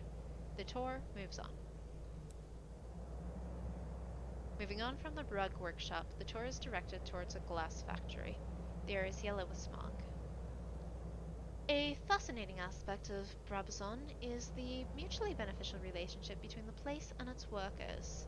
Make note of the smog. I'll explain more inside. The building you enter is heated by vast furnaces and ovens. Workers are blowing molten glass. The smog prevents much of the sun's heat from reaching Brabazon. Without factories such as this, Brabazon would freeze. The workers keep the factories alive, the factories heat the work worlds, and it becomes a pleasant place to live. Here, work enriches life. Several of the group coo in admiration. One man boasts about his Brabazon glass collection. A young lady in gaudy finery turns to you. My parents paid for the main furnace to ensure that the poor would never go without. What did you fund?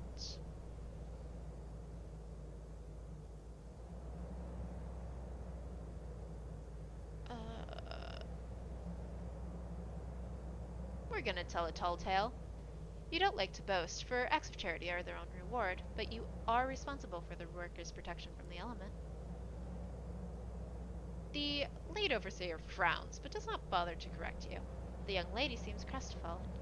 I suppose that is quite useful. Her bright smile is abrupt. That means you're very wealthy. Are you married? My brother is highly eligible. He's met her renewed majesty, you know.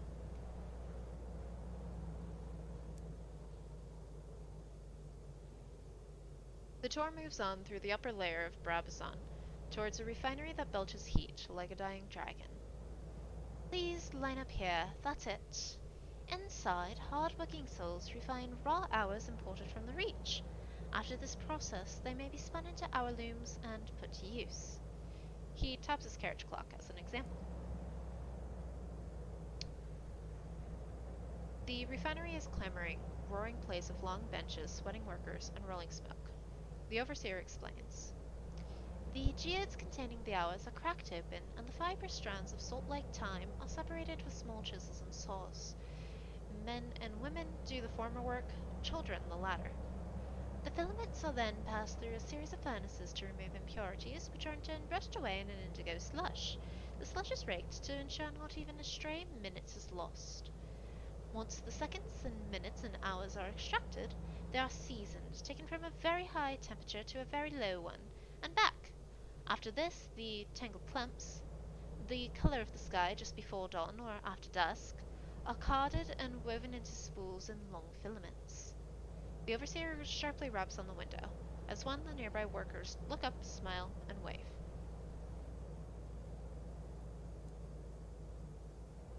Seconds after your group has moved on, a worker in the middle of the front row leaps from her seat.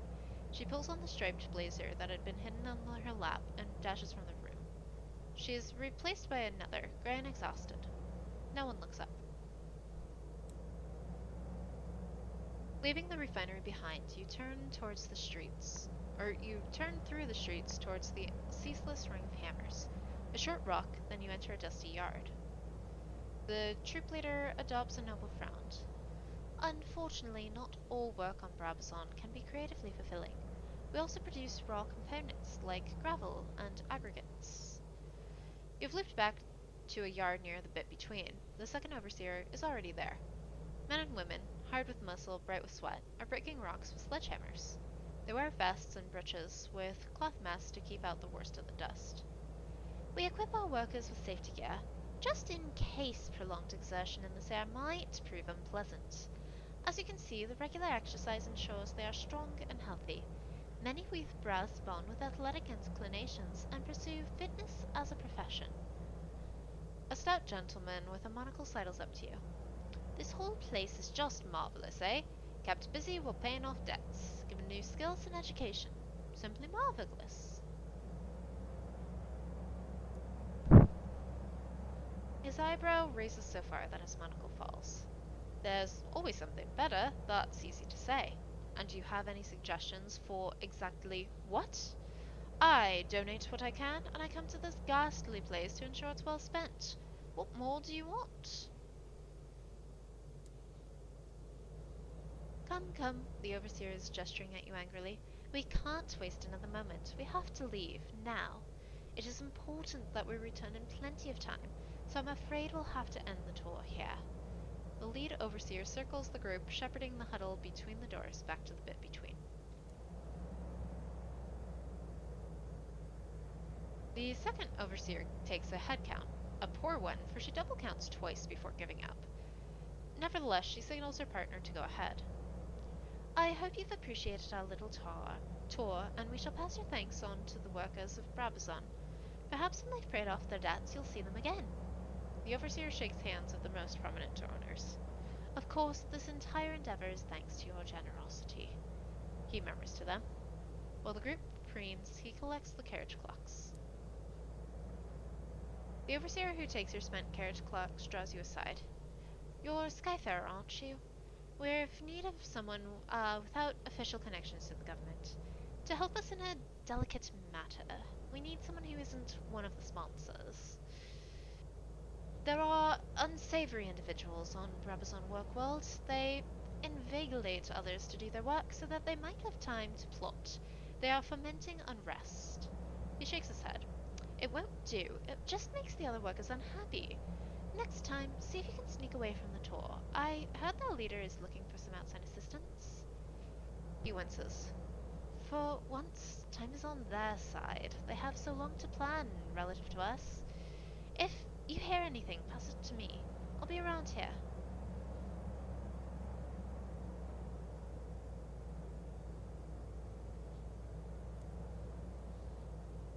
Thank you. I wasn't hoping for anything more definite. He smiles, but it's not a happy one. I'll be putting a case to the governor. I'll make sure you're paid for any information that helps us quell unrest, helps us keep the workers happy. He shakes your hand. Thank you. Come back if you hear anything. I'll be around. So, now, the next time we go into the work world, we'll have options that are not simply going through all of that text again in the tour, because it's quite the info dump. But it is a very, very interesting place. So, we'll not go through it again right now, but we will do so again, probably in the not too distant future. There's lots to do here. Don't need any unseasoned hours. We do need some fuel. And I think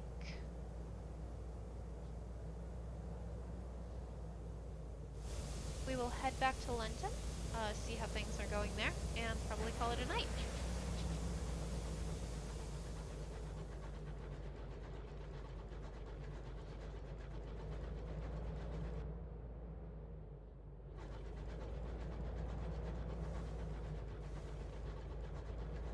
Or my voice is starting to be scratchy.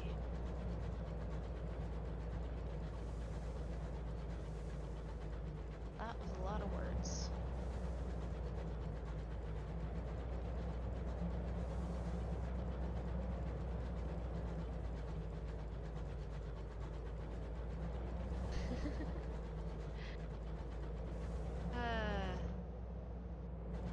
Do I act as a voice of wisdom in D&D campaigns, or simply as a voice of don't do the dumbest possible shit? Actually, no. The dumb stuff is the most fun stuff to do.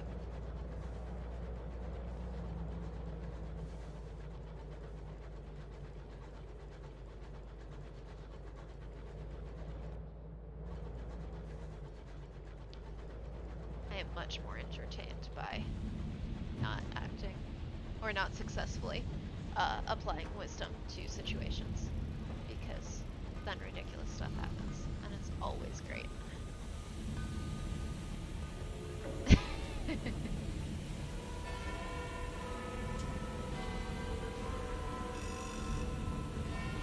Oh, are we trying not to go to jail in D&D? Wild.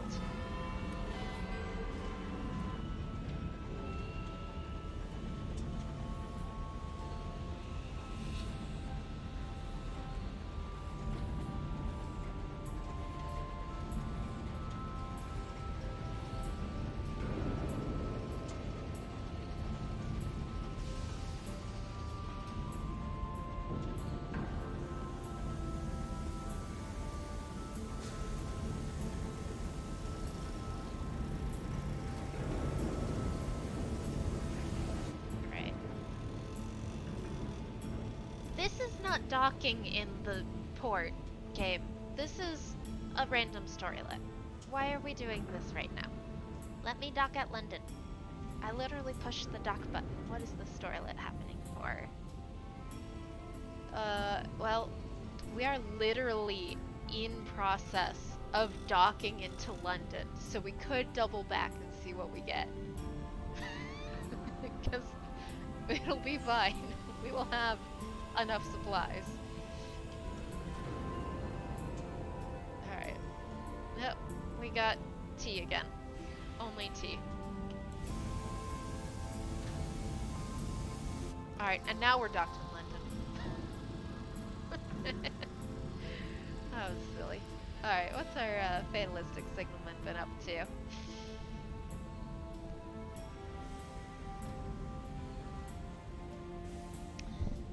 Tea's the only thing the British drop. Maybe. Maybe there's been a tea party happening or something. What do you have for me, fatalistic signalman? I told him it was a stupid idea, which it was, he says, clutching his bowler hat in his hands. I asked to see their accounts. Turns out, they've been getting fleeced for years. Lawyers, consultants, architects, the works. I was the first to tell them straight. They gave me my pay, threw me out on my ear. He looks around the station. I think it's probably a good idea to leave London for a bit. But hey, he earned us 250 money first, and he's back on our ship. No sooner have you pulled into the sidings than a long-faced man in a battered coat approaches your locomotive and asks for a moment of your time. And apparently we have affiliation villainy 3 or more. So let's see who this gloomy middleman is. He fiddles with the bent brim of his hat as you approach. His face is solemn as a basset hound. His voice is nasal, his eyes grey. I will not wish you a good day. You are a person of intelligence, and the day is manifestly miserable. I myself am newly afflicted by the gout, which has made my mornings a parade of wretchedness. No doubt you have your own misfortunes, to which I will not pry. Instead, let us move on to the happier subject of business. I have heard amenable things from several mutual acquaintances. My employer may have work for you. Profitable work, but perilous and profoundly illegal. Should you be interested, seek me at the Admiral Benbow Inn here in London. With that, he takes his leave, tutting at the darkness and the thickness of the fog before he dons his cricket hat and vanishes into the crowd. So we have just unlocked smuggling!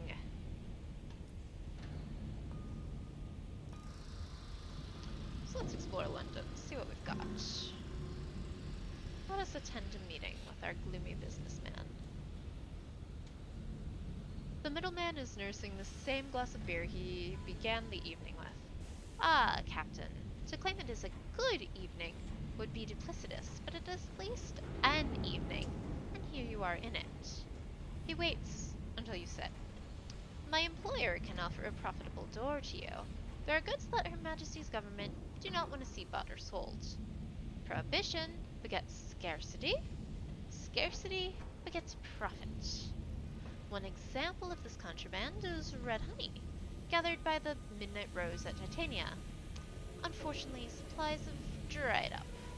Prove your value, find out why, and fix the problem. So based on what we know of Titania, I suspect the bees. The bees may be the problem. For there are many bees.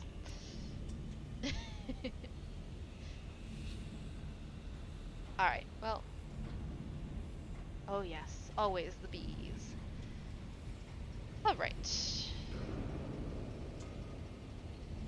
We're gonna keep our princess because she wants to go to Wortleby. We're gonna keep our fatalistic signalman.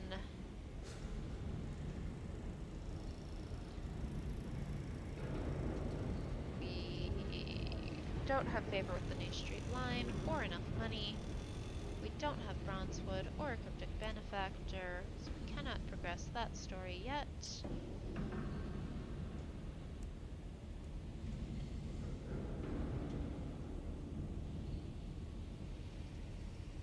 Alrighty. Ah. yeah. So I think I will purchase some fuel and supplies.